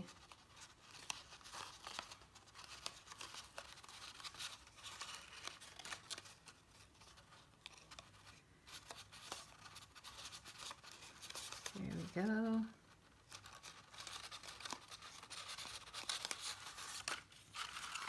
I left a little too much of a hole there, but it's okay. Then, what else do we have here? We have this, goes like this.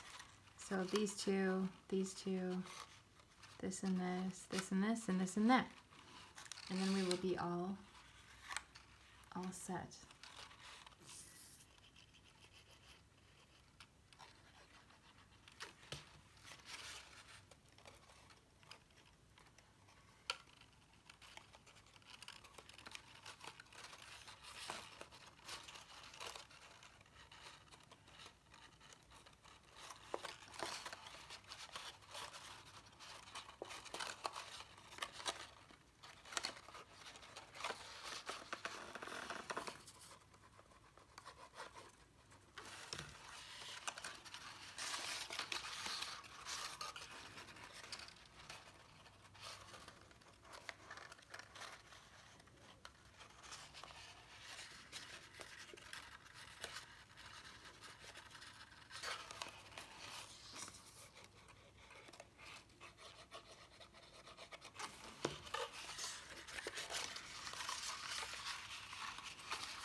All right, so there we go.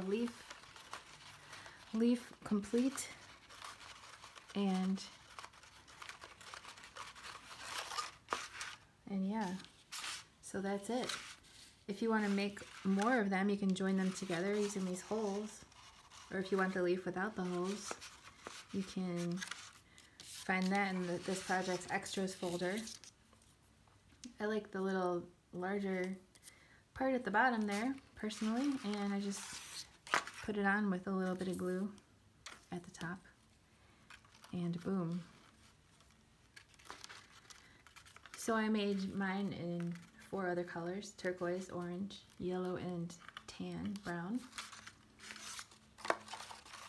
Or all the same would be cool, but whatever you do, if you decide to string some together, that's gonna look very cool. Hanging up on a mantle or maybe in your office. Send me a picture on Facebook because I would love to see yours. There she is. There's my helper. Hi. Oh, welcome back. How are you?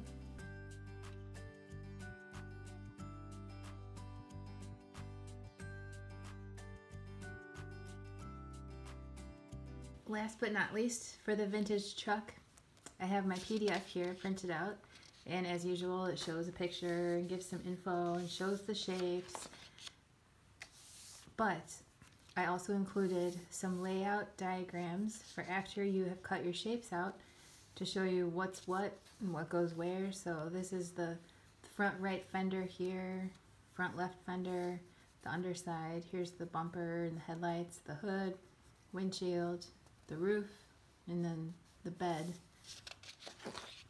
And then we've got the trim that goes on the 2 sides, as well as the left and right sides. So this is the back left fender, the back right fender, and then there's 4 of these. Oh, I'm sorry, there's 2. 2 of these and 2 of these. It's the axle and the axle cover. And then these are the tire parts. So this makes up 1 tire, and there will be 4 tires. And then we've got the underside, more of the underside, and then the back bumper, the 2 headlights, and the panels on the back. So I'm going to be referring to that as I lay out my pieces. I'm going to put that a little bit off screen. If you want to look at yours too, you can. We'll do this, and then I'll get out my pieces and start laying them out so that I can assemble them. I'm actually going to take these out of here.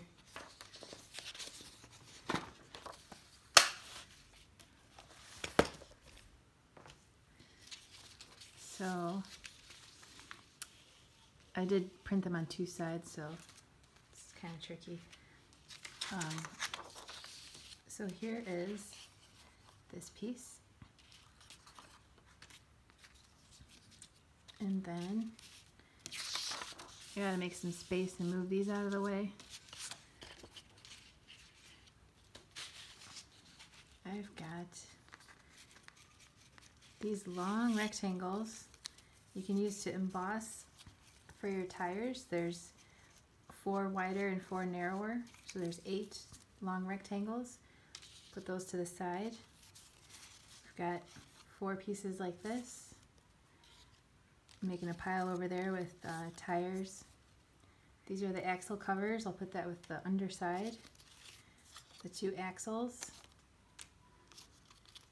And 4 pieces like this for the tires, as well as a bunch of black donuts and white donuts, skinnier ones for the tires. Then we've got the front and back bumper, as well as the window trim and these little circles. There are 4 of these on each tire, and then 2 of them are also for the tail lights. They're all the same size. And the 2 door handles, and then 2 larger ones for the headlights. The front grille, and then we've got these 2 boards which will fold in half.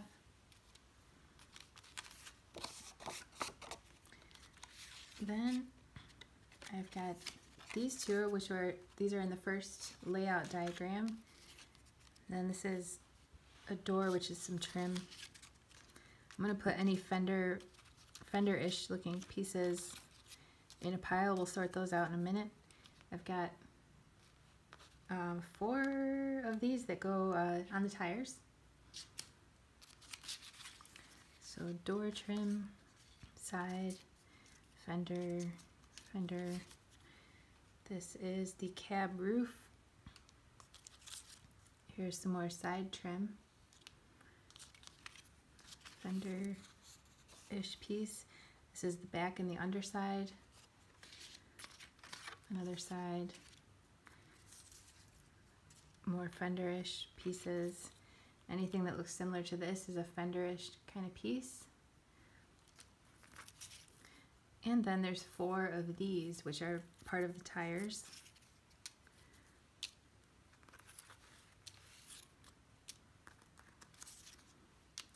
So I'm just kind of generally sorting them out.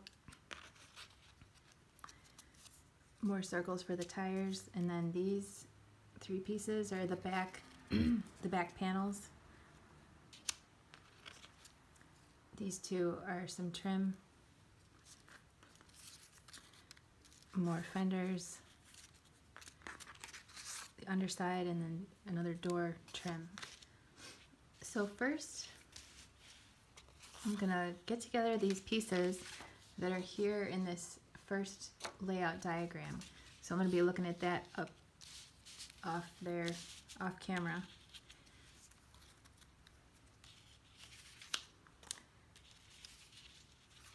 So I've got it like this one, this, and these 2. I'm going to be putting on the bumpers at the end, so we won't worry about that.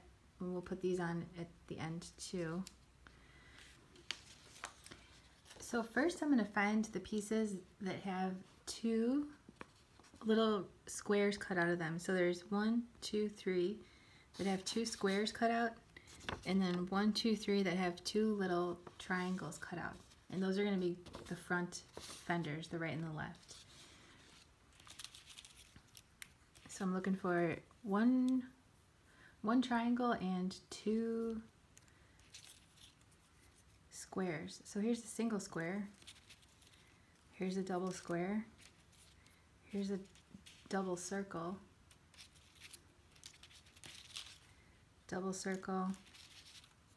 single triangle,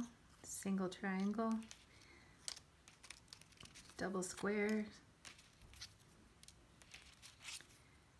single square, and double square.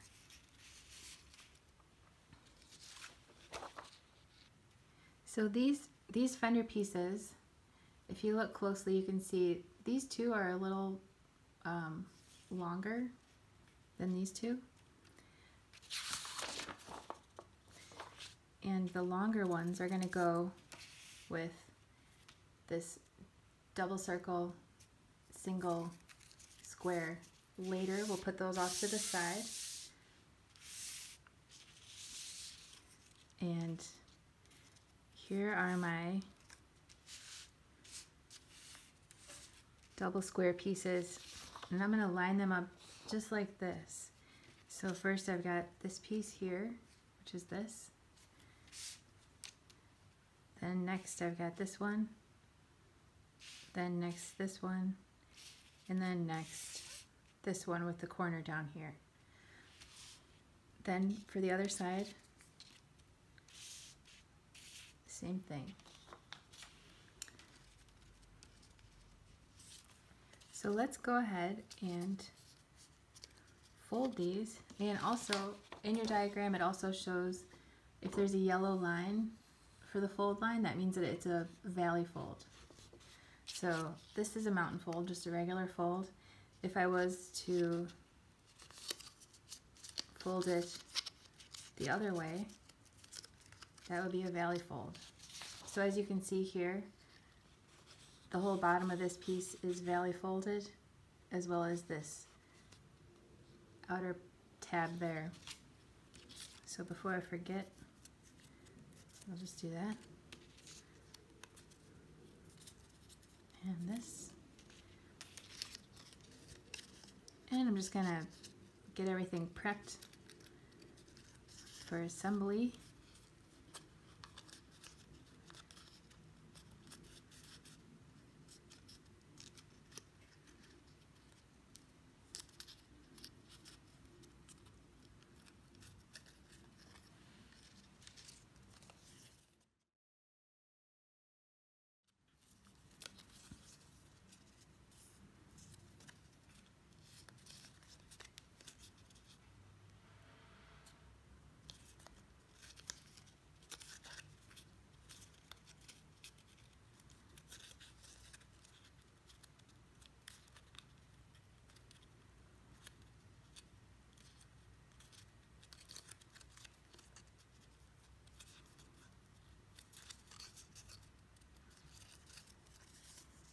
So there we go, that's folded the same way that it shows in the diagram.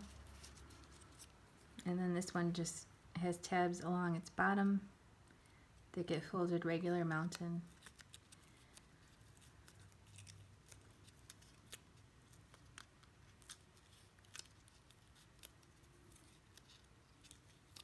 So those little rectangles or squares and circles and all that like this, they don't line up with each other, they're just there to identify the pieces.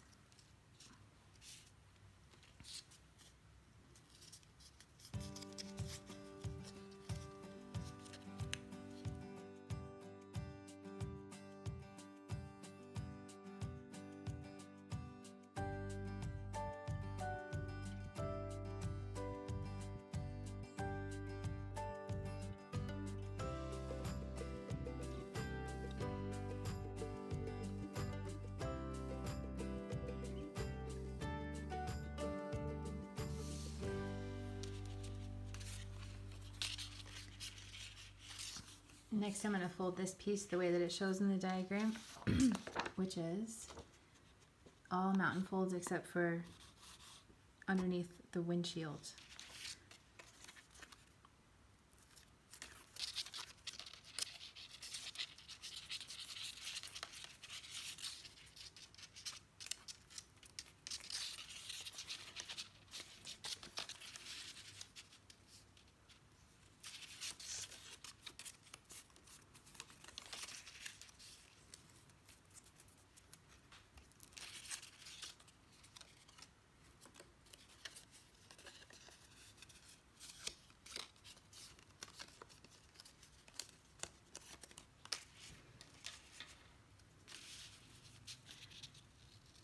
Crease that a little bit better.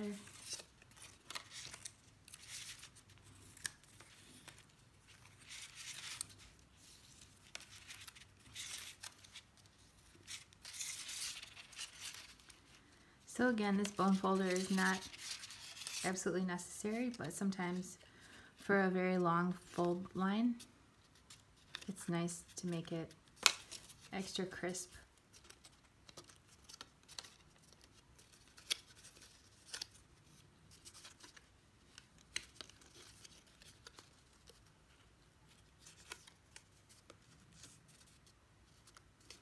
So as long as this piece is flat, it might make sense for me to glue the grill on right now, but I'm not going to, because this shiny paper, if you get the smallest little smudge of glue on the front of it, it's pretty much there forever. So I'm gonna do that at the end. Next I've got the cab roof here, and that's just all mountain folds.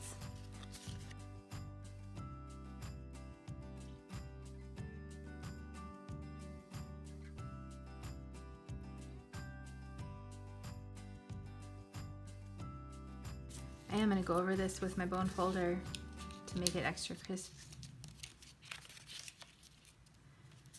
Again, not necessary, but sometimes that could make it fit together even better when it's extra precise and crisp.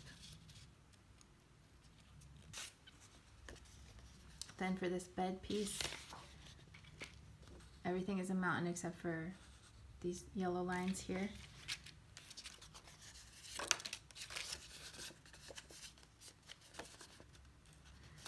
So again, I like to start by just mountain folding everything. And then if you're going to use a bone folder, you can. I think what you don't want to do is use the bone folder both times. If you're going to do a valley fold, I would not recommend mountain folding, bone folding, valley folding, bone folding, because it just kind of starts to wear out the paper. But if you do, maybe that works for you. Maybe that's different paper, different results. But that's just me.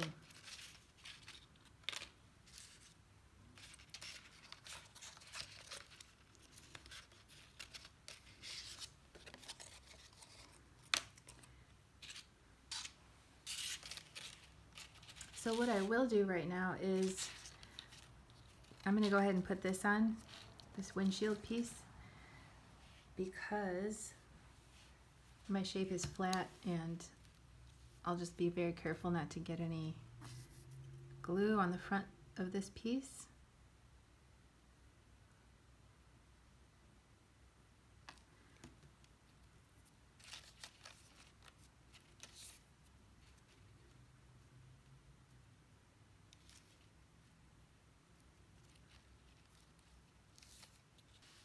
And I will also go ahead and put this piece here.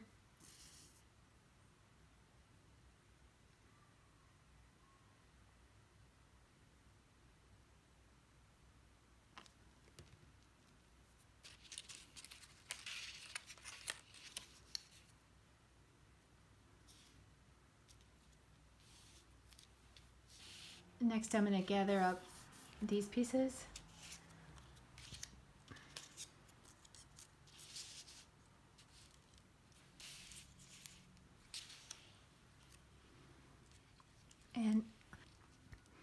And now is a good time to glue that window trim on, as well as if you would like to emboss these, you can. I did that on my original truck.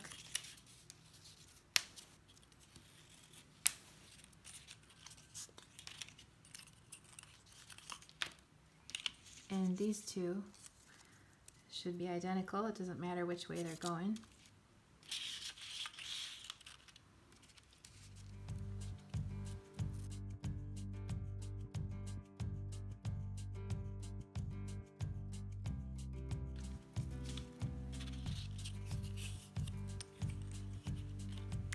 Just in the interest of time, I'm going to skip embossing these with my embossing machine and folders. Really, any kind of pattern, if you want to do that, would look cool, I think.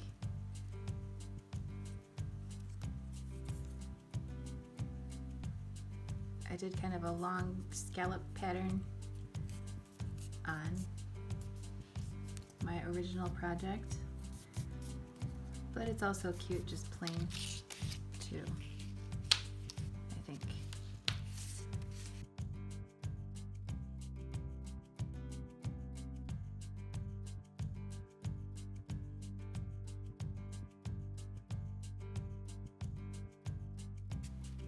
So the door handles go here, but we'll wait till we have something to glue them onto. I'll set those aside. Next for these bottom pieces here, I've got them, this and this has single square and double circle. So just like it shows in the diagram, this long one is first. So these all have a square, square, square. These all have two circles, two circles, two circles. And then we have these remaining. This one is going over here. It's got the corner. And this one's going here. As you can see, these are all a mountain fold, except for this one here. And then these yellow lines show where this is also a valley fold. Same for both sides. So let's go ahead and do that.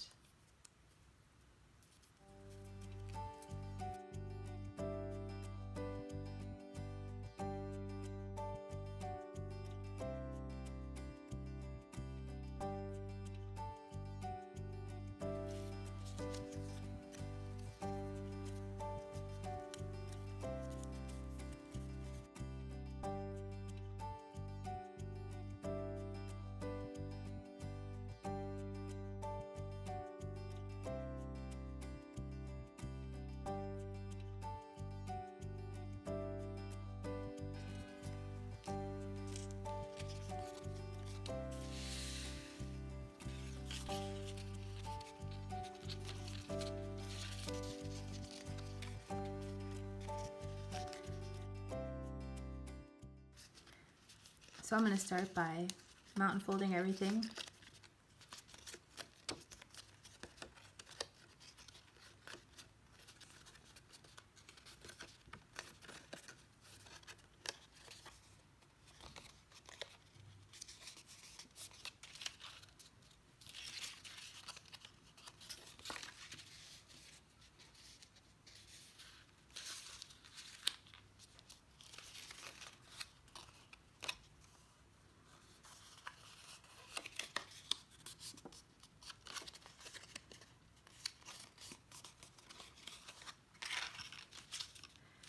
This is going to stay a mountain fold here.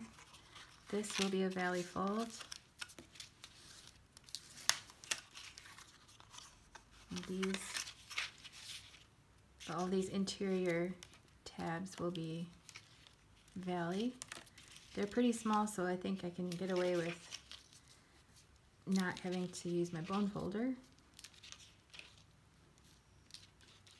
They're still nice and crisp. And then this is a valley fold, and so is this, and I will use this for this long fold.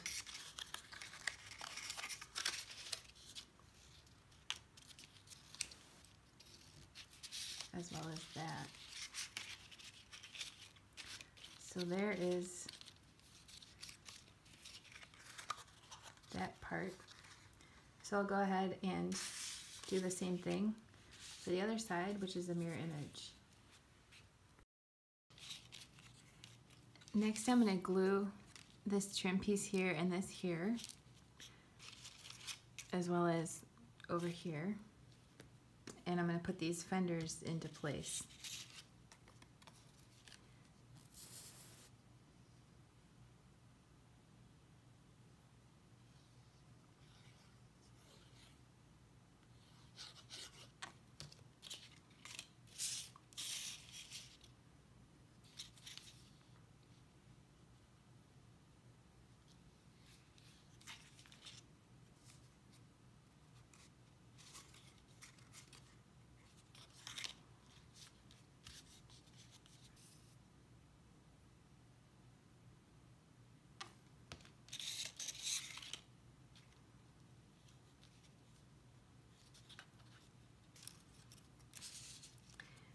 So this one has the single square on it, so do these two, and this one goes with it, which you can see again in your diagram here. So I'm going to start putting them together.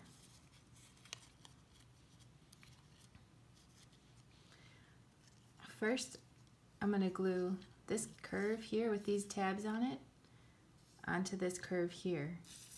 So I'm going to anchor it first by putting glue on this tab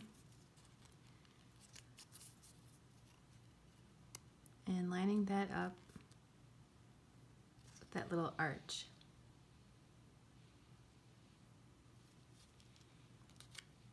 Then I'm going to anchor the other side of that arch.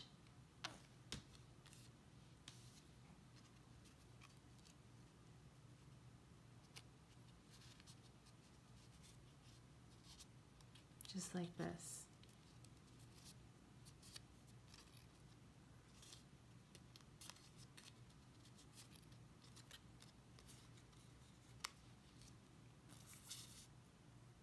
Then I'll glue the rest of the tabs down on that arch.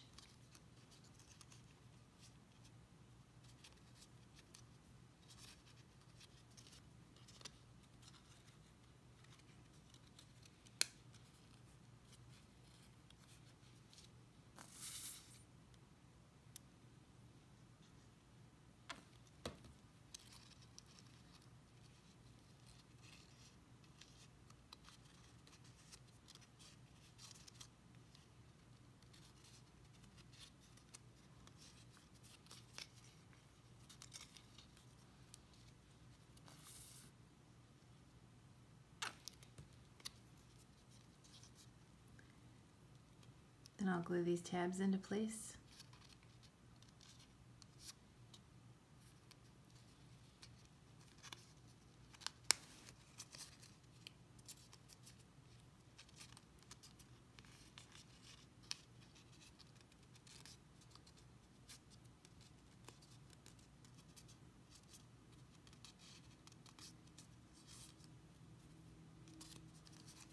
As well as these two next ones on the other side.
this final one.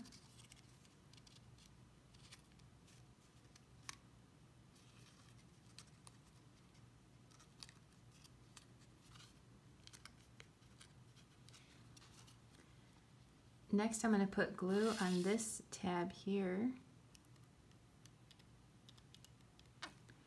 And I'm going to use this little corner right here to line it up with this corner here and anchor that right there.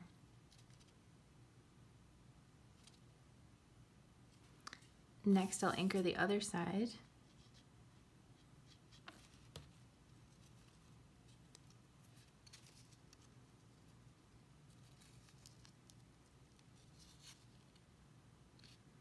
Just like that.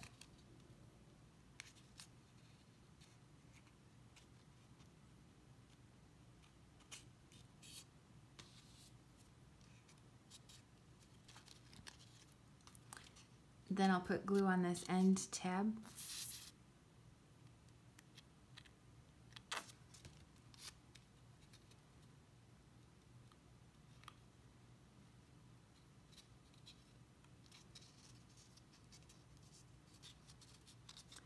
Then I'm going to fold the rest of these tabs back to make it easy to put glue on them and glue the rest of them down.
Next, this is going to go here with this tab underneath this part, and then the rest of them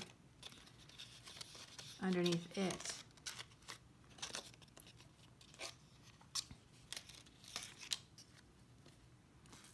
So I'll start with some glue on this.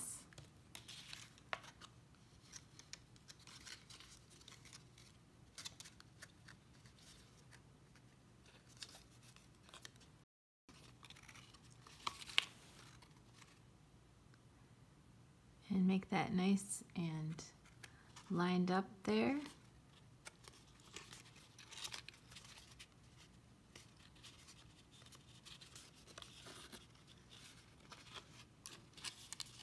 Then I'll anchor the other side.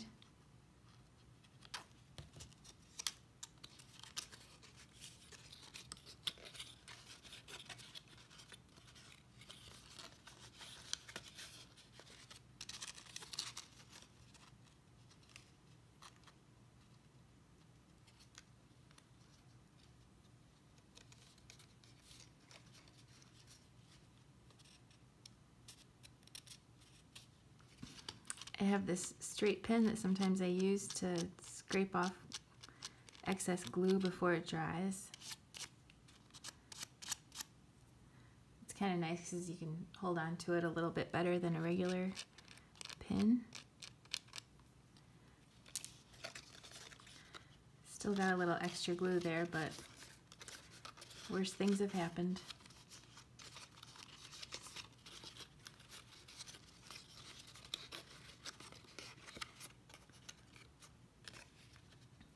Next, I'll anchor this other end over here.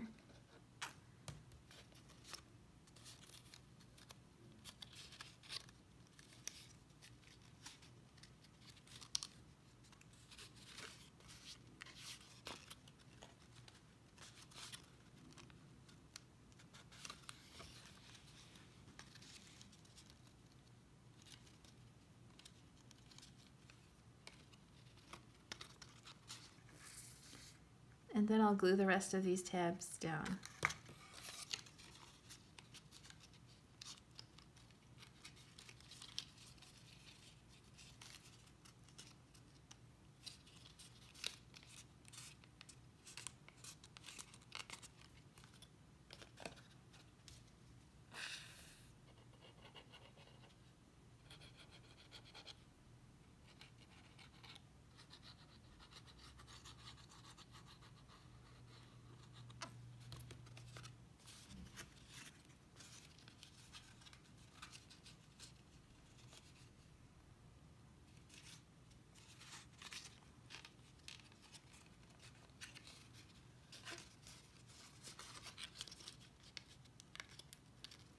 So of course you want it to be a nice snug fit, nice and precise.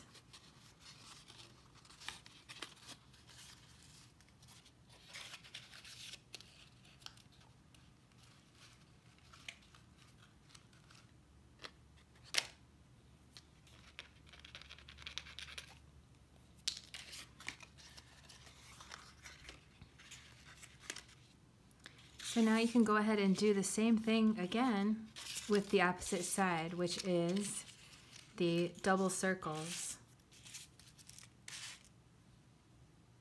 So my two sides are starting to come together.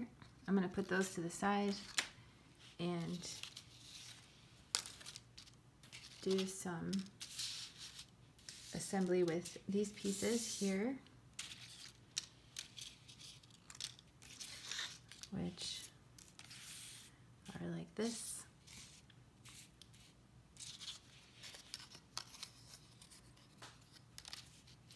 So again, I've got the double squares here with this piece and the single triangle here with these pieces.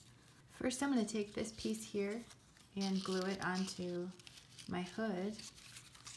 I'm going to start by gluing this tab onto it.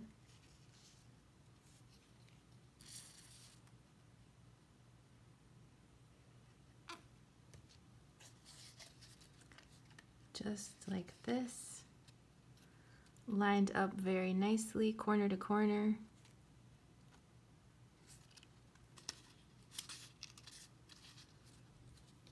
Then I'll put some glue on this tab.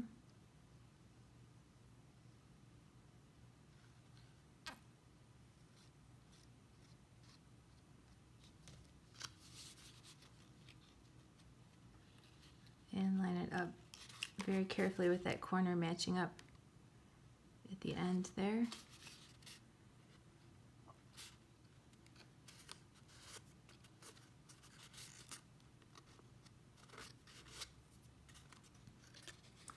Then I'll glue those other two tabs down.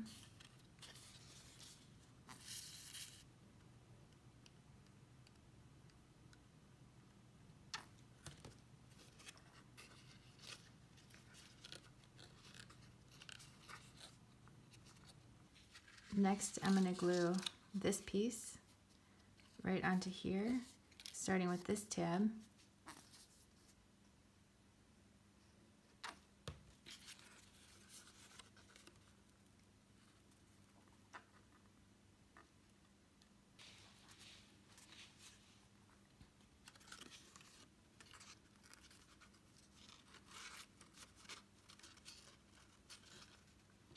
Then either one of these tabs next. I know they overlap, which I don't usually do, but it's okay.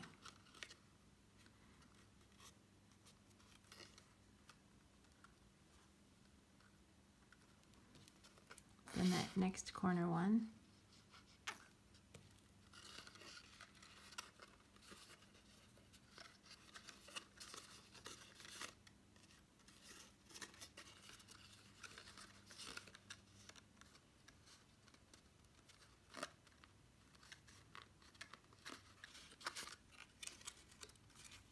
Next, I'm going to jump across to the opposite end and maybe I'll fold this out of the way, these other two out of the way, because I really want this to be lined up as perfectly as I can.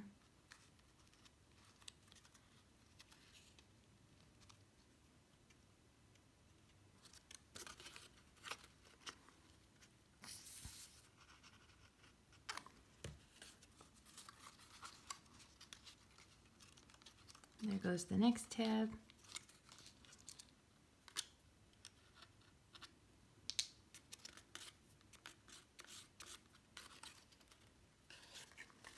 And finally this long tab.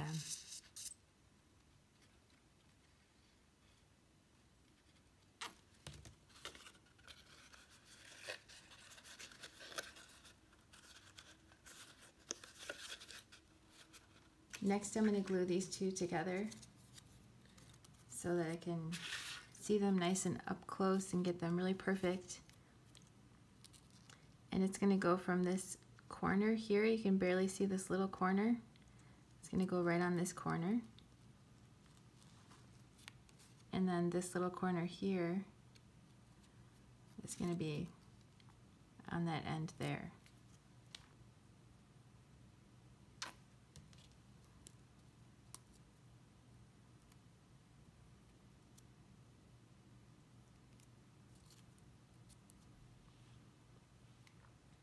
So I've got my piece anchored over here. I'm just going to very carefully go one tab at a time to complete this arch.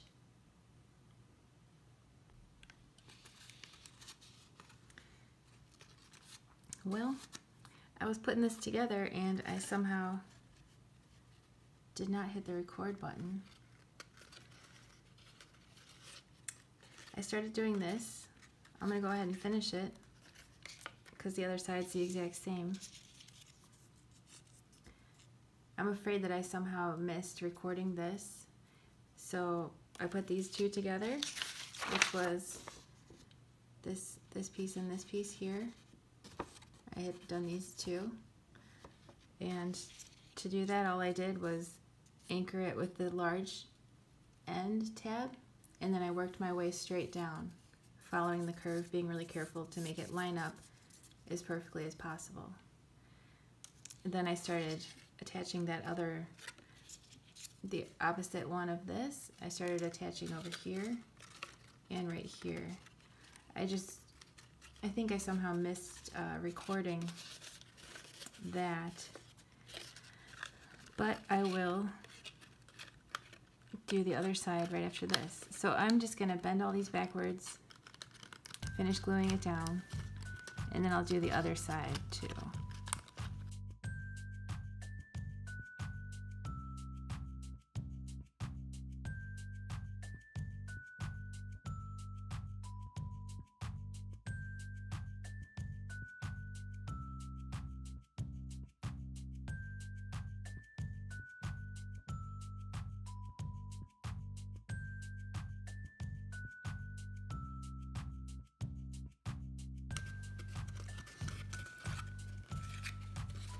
So there's that fender.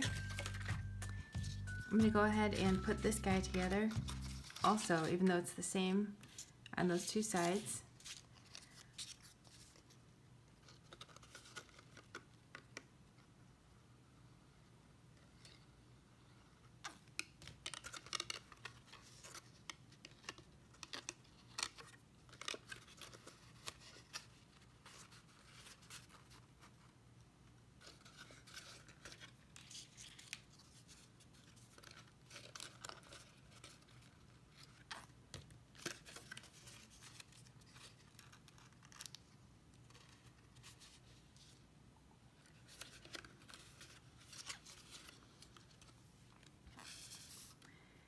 Next I'll put it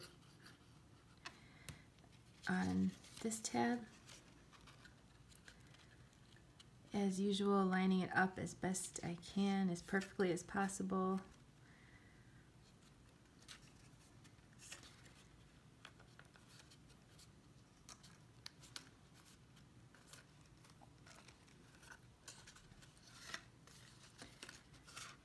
And then gluing down the rest of these for this seam.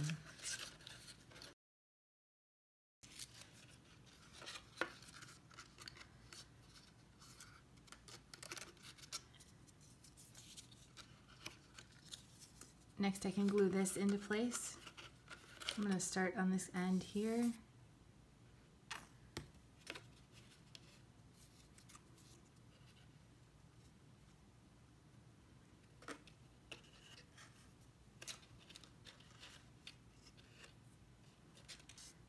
Next I'm going to get these two tabs here so I can make sure that those corners are really lined up.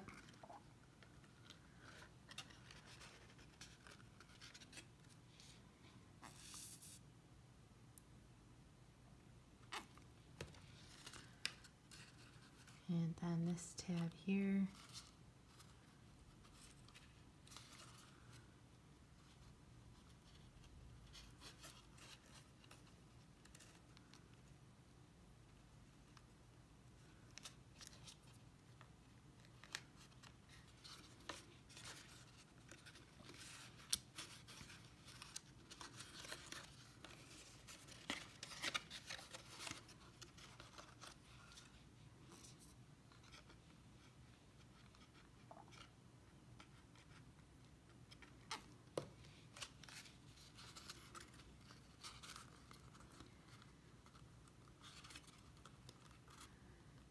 I'm getting this corner lined up really nicely, and then I will just put the rest of the tabs in place with some glue from the other side.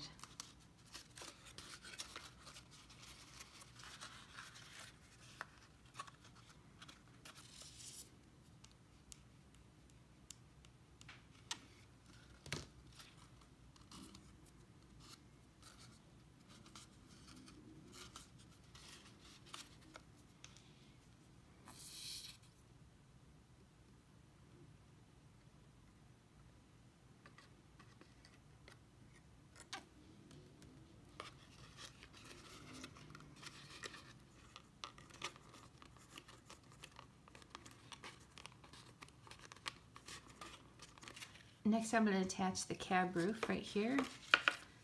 So this shape looks like this. It kind of protrudes more out this way. That's going to go right here.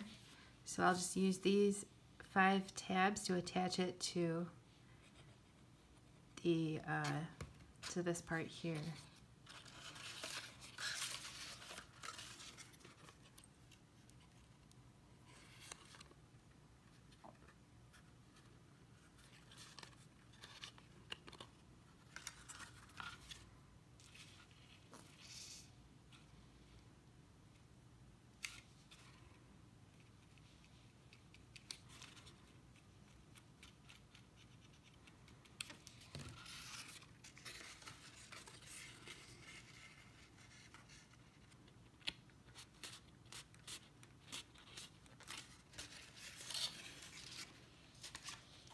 Next I'm going to attach the side of my truck, and we just want this corner right here to be lined up right in this little corner right here. So I want that there, and then this tab goes underneath it. We want it nice and precise and nice and snug. So let's put glue on this here. It's not folded, it's not a folded tab, but it's a tab nonetheless.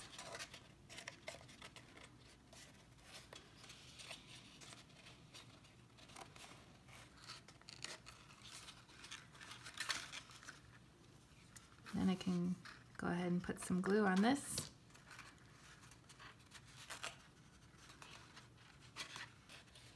And then you can see that this is starting to come together here. I'll go ahead and glue this down.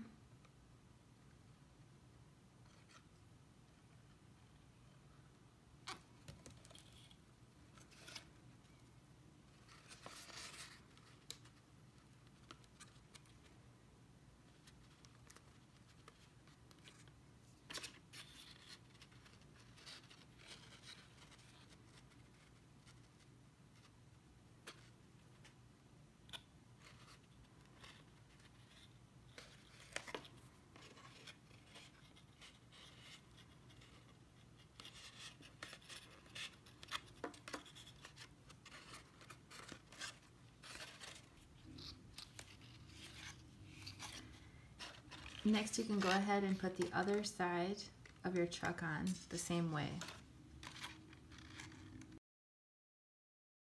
So I got my truck flipped over, and on these two running boards, I'm going to just glue those down on the sides here.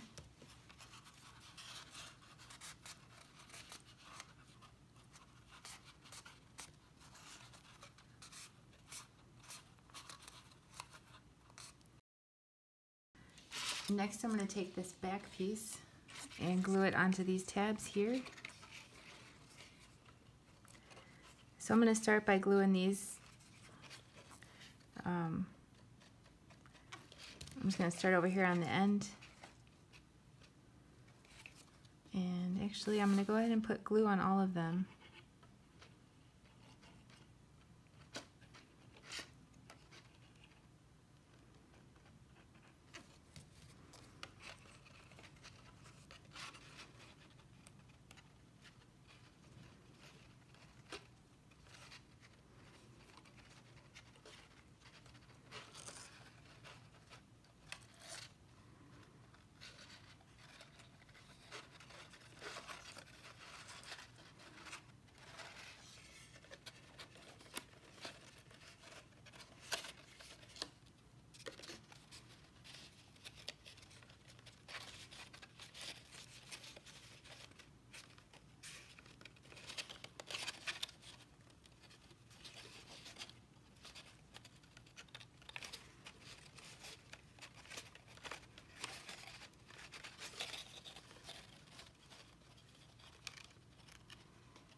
Then I'll go ahead and put some glue on this.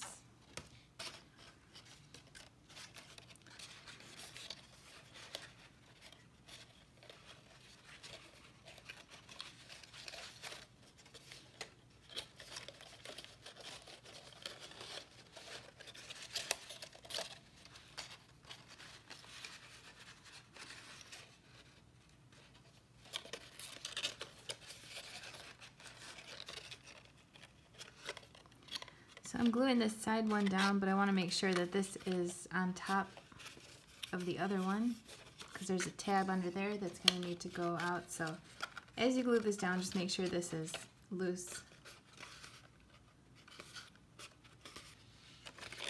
Same with this other side. You could even bend it back.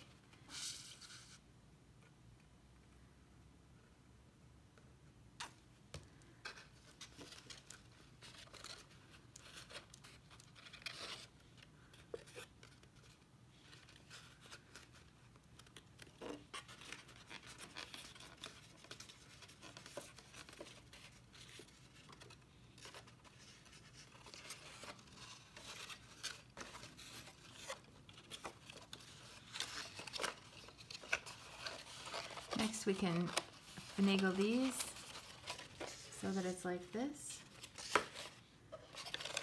on both sides.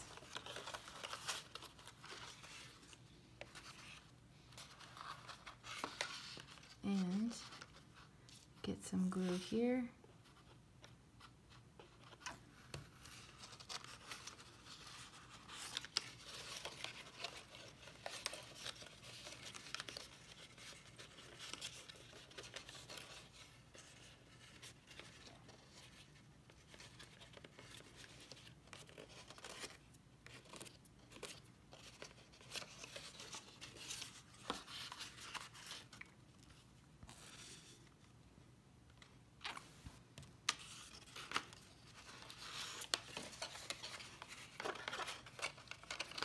So as far as the assembly for this goes, a lot of it could be open to interpretation.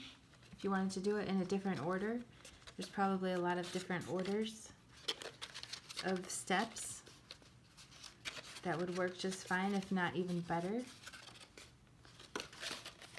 So if you feel like you want to do something a little different and you want to go for it, by all means.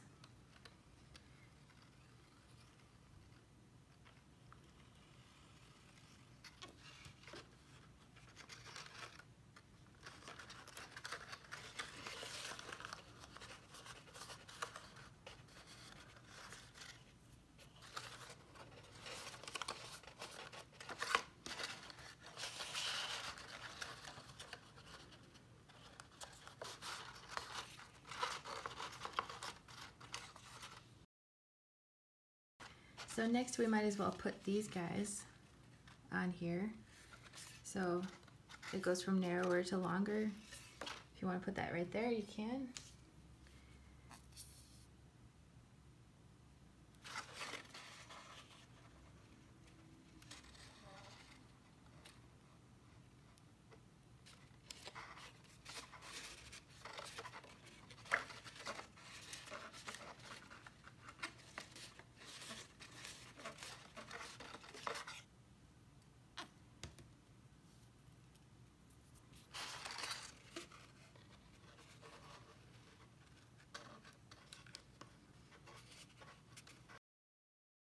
So some of the seams on mine could be a little bit better. I feel like on my original one it's a little bit more precise than this one. I'm going to chalk it up to the fact that doing this with a camera in front of my face is a little tricky. So since you don't have a camera in front of your face, I bet yours is even more precise. So I've got this guy too. So this is the back. We're going to do a valley fold, a bunch of mountain folds, and then we can put our little panels on at this time. So there's this, there's that.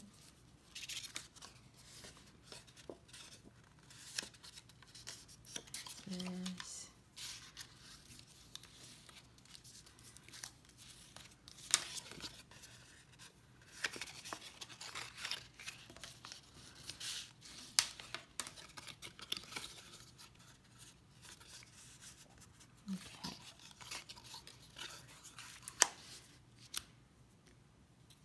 So if you want to throw a little ink on your back panels, you can. Makes them look kind of more dimensional when they're on there. This is just a dark red ink pad by Color Box.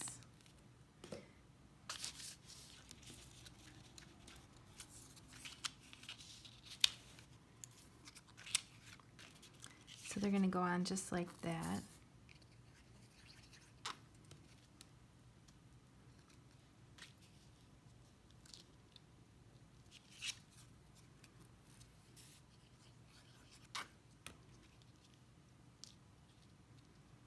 Little bugs are driving me nuts. I don't know where they decided to come from, or just that one. I tell you.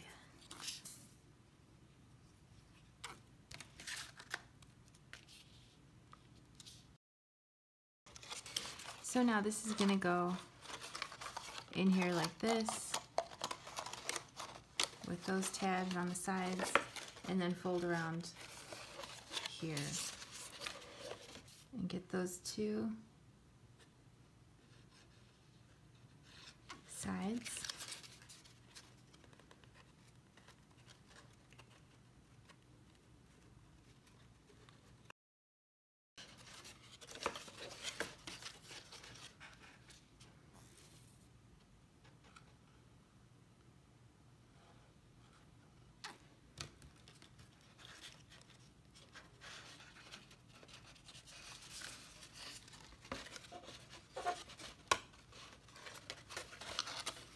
I take that back about folding these out of the way because they are making things difficult.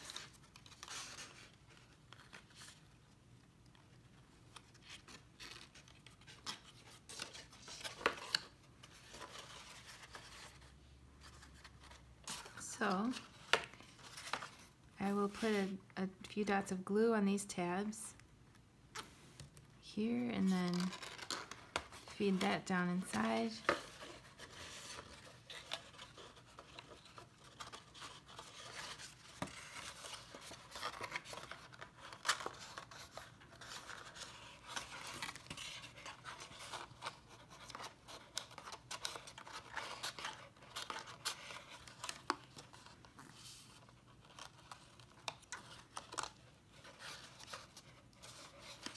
And glue this one down.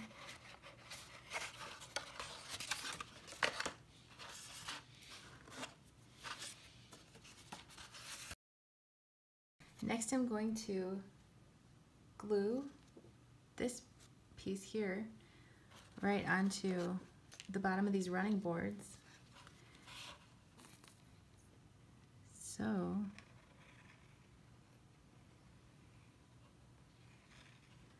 going to put a healthy amount of glue on the side there.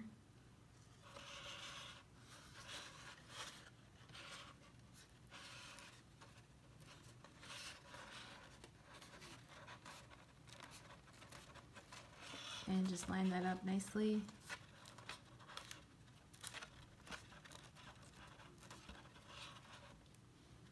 And same on the other side.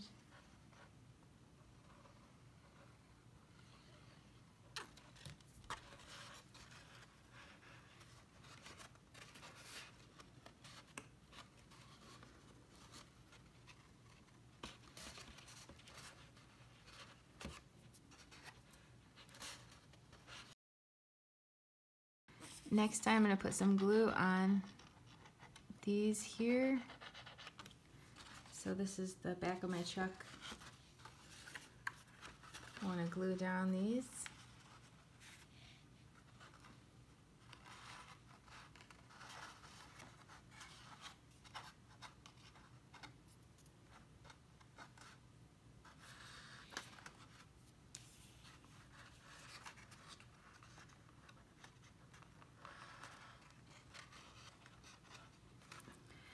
So if you look very closely on your underside, there is a very small score line right there and right here. I'm going to extend it all the way to the edge, as well as right here and right here. There's also a line here which I folded. It doesn't need to be folded, but maybe that's actually a good idea so you can just see it better. Just make it more obvious here. So what we want to do is put some glue on this, tuck it under, and line it up using its fold line, using those little score lines.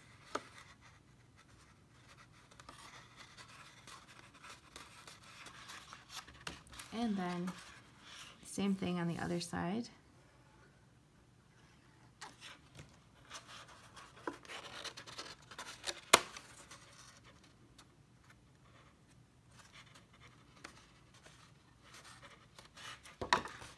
And now we can affix this underside layer, and it should line up just right with those holes.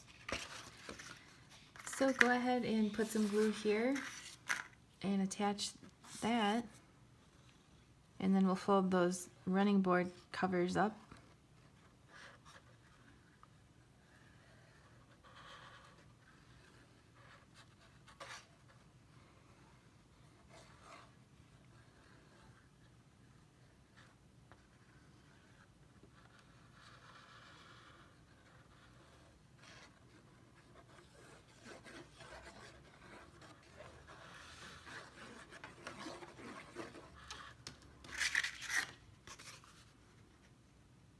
Oops. Man, I don't know what I was thinking. That was a little crazy of me because this has got a border around it. Duh.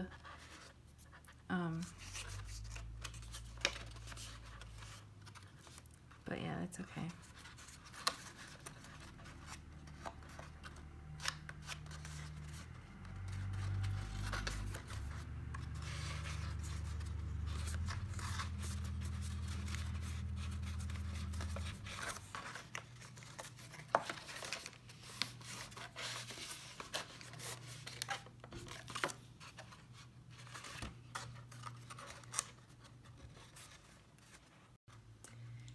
Next we can go ahead and glue up these running boards with some glue here on both of them.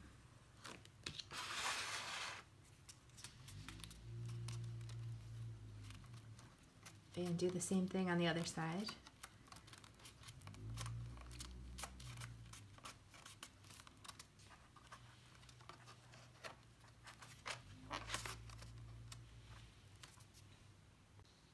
I'm gonna put my truck aside for a moment, and I have all the pieces for one tire laid out here. There are 4 tires, and this is just the parts for one tire. So you'll have 4 sets like this. And these two, if you would like to emboss these, that's what I did on my original truck. I embossed both of those with the Cuttlebug herringbone folder, which I believe is really hard to find now. I looked and I don't think they sell it anymore. So I found a couple that are similar that are out there, which I linked to in the description of this project at svgcuts.com. Or if you have anything at all, any kind of texture is going to look like a tire, I think. Especially if it's a small scale pattern. Then we have these pieces here and those. So I'm going to start by folding over each of these.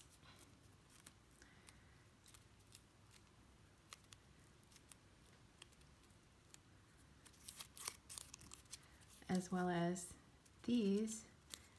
Oops. And as soon as I finish this row of tabs, I'm going to bend them the other way.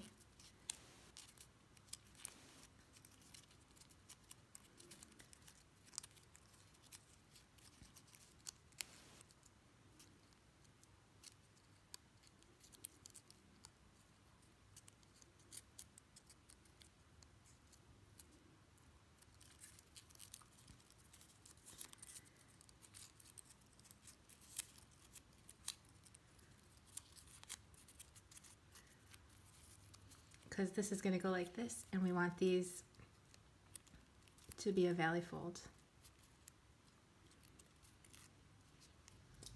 I've got all kinds of dried glue on my hands, but I'm powering through it anyway. Man, I suddenly feel like I'm coming down with something not good. Not good at all. So I will put a little glue there, wrap this around so that those corners meet up there.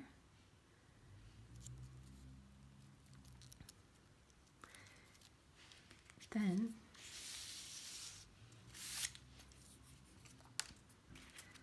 I'm going to take this red circle. Oh, I just realized some of you guys might make this project in a different color. How cool would that be to see?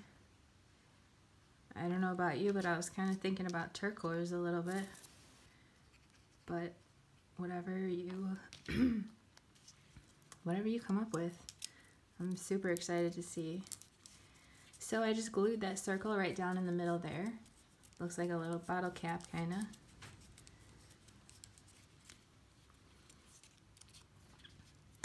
Next, these 3 donut shaped pieces are all the same. This is going to get popped right in there. So I will just put a line of glue around the front of it. Drop that in there. Flip it over and press down.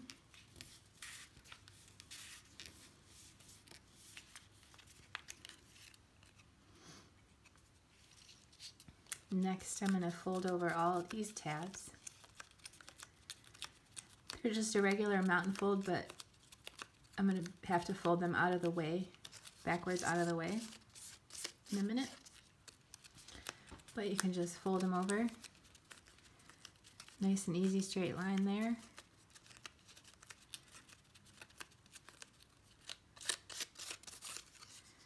And then put some glue down here and fold that around so that the 2 corners kind of meet up with each other there. Try not to let it crease if possible, but not the end of the world. Then pick a side and bend those out of the way.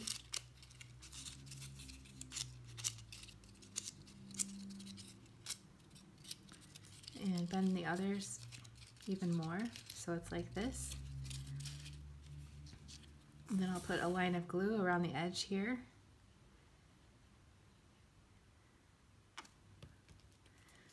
And deposit that bad boy right in there. And it'll force it to get rounder.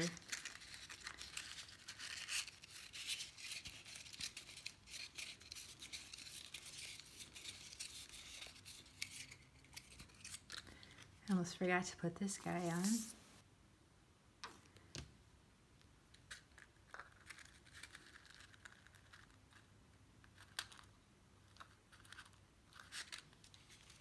Next, I'm going to glue this onto one of the black donuts.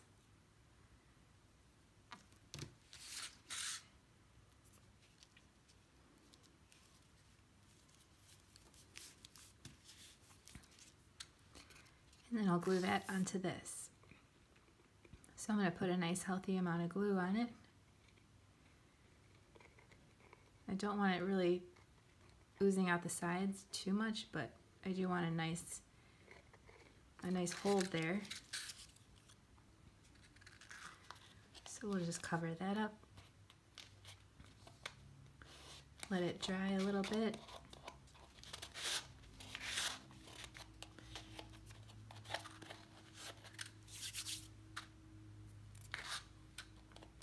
If you want, you could press down from the inside along the edge a little bit. And if you've got any glue, you can kind of get it off before it dries.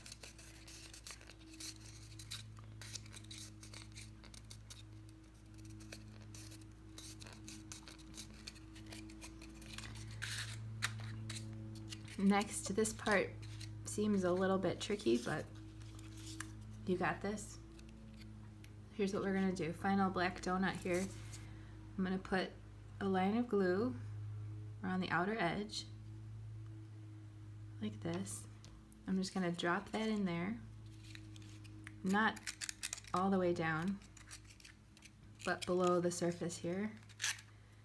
And then sharply fold these back over.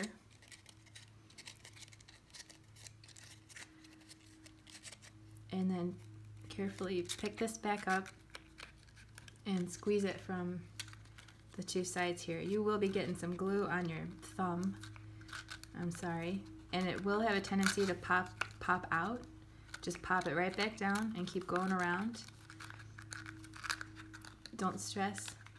Just keep going around and squeezing it as it's drying.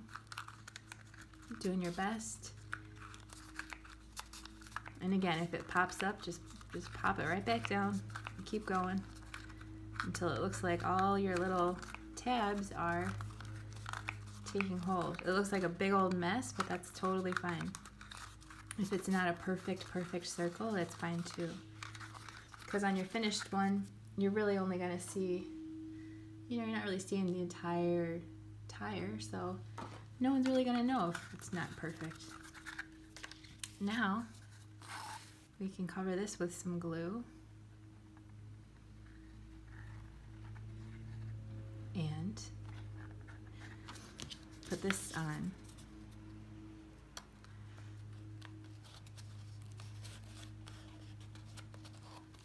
I'm getting a little messy with mine. I'm sure yours will be a little more precise. I'm just excited to wrap this up and get these projects going. So there we go. If you've got any excess glue anywhere, you can take care of it. And then if you have embossed these and you want to, you can just line it up there and glue it down, wrap it around, and then glue the other one just right on top of it as well. Both of them just centered. So if you add some texture with some embossing, or even if you don't, it makes it look a little bit rounder. So go ahead and make all 4 of your tires. And then you've got your tires, your truck, and all that's left are the 2 axles and the axle covers. So for these, we're going to fold them regular mountain fold, and then go back and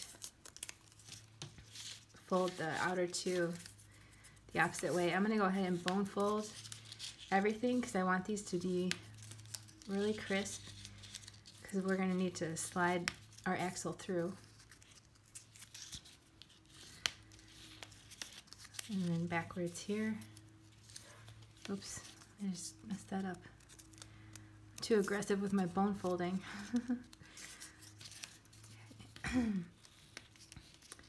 So there's that.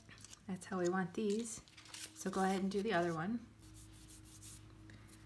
Next I'm going to fold all of these score lines for the two axles over. So we've got some little tabs on the end and then some long fold lines. And I'm just going to get them started and then use my bone folder to crease them.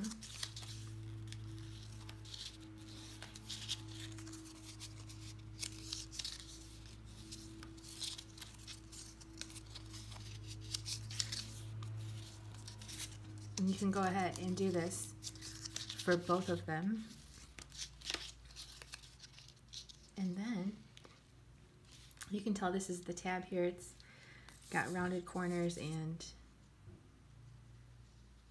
it's just out there by itself. So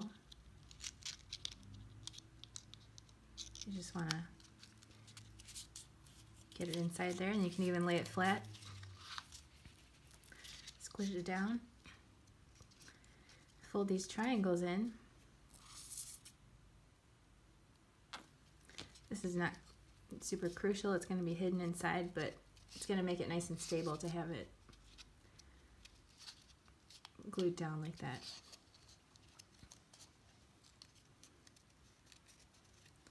So same with the other side. And then go ahead and make the other axle just like that.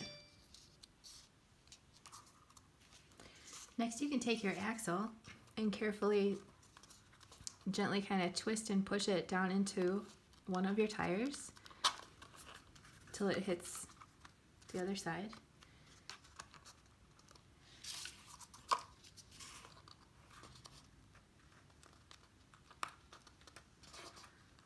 Takes a little finagling and wiggling.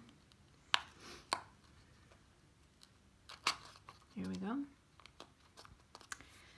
Then I'm going to take my 8 brads and I'm just going to lay one of them down, and don't have to worry about the exact positioning as long as those holes are lining up.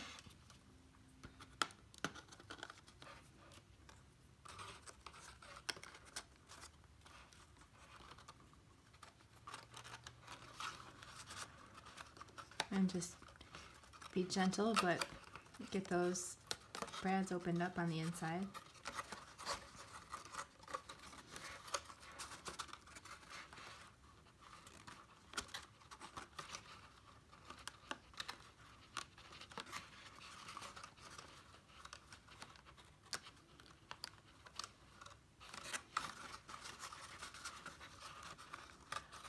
There you go there.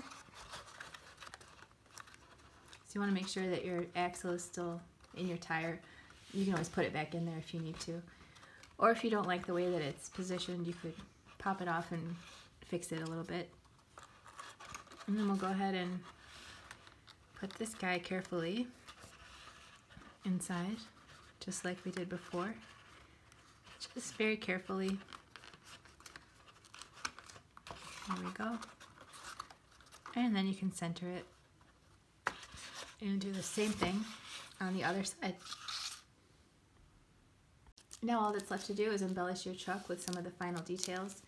I used these little red glitter dots from Queen & Company on these final 2 little taillight circles, and I got these big daddies at Michael's Recollections. They are 5/8 of an inch across approximately. It's 402-336 if you're really looking for the same thing. And those just get placed right here along with the grill, and these are sticking up a little bit from the front there. Then for the bumper, I folded the ends over and then I affixed it on the two sides with some dimensional adhesive. I happened to use these by Scrapbook Adhesives. If you don't want to do that, you could bend it over sharply and then glue it onto the front and just make sure the sides stay bent over. Totally up to you. After the headlights, you can put your trim on the sides. It doesn't matter which way it goes, it's up to you. They're, symmetrical. So you just want to glue this red part onto the side of your truck there. Then you can go ahead and put your bumper on. Same goes for the back. That's how I did the back side as well. Actually, I just glued it. You could either glue it or pop-dot it off. There's a little wiggle room in there. Then I just put these right in the center on the back, evenly spaced. So there you have it, super cool projects for fall and beyond. I can't wait to see how you make yours. If you do, you'll have to share a picture with us on Facebook or on your blog, pin it on Pinterest, upload it to Instagram, however you like to share. I always love to see, and so do the rest of our crafty friends. So thanks for watching. I'll catch you next time, and happy crafting.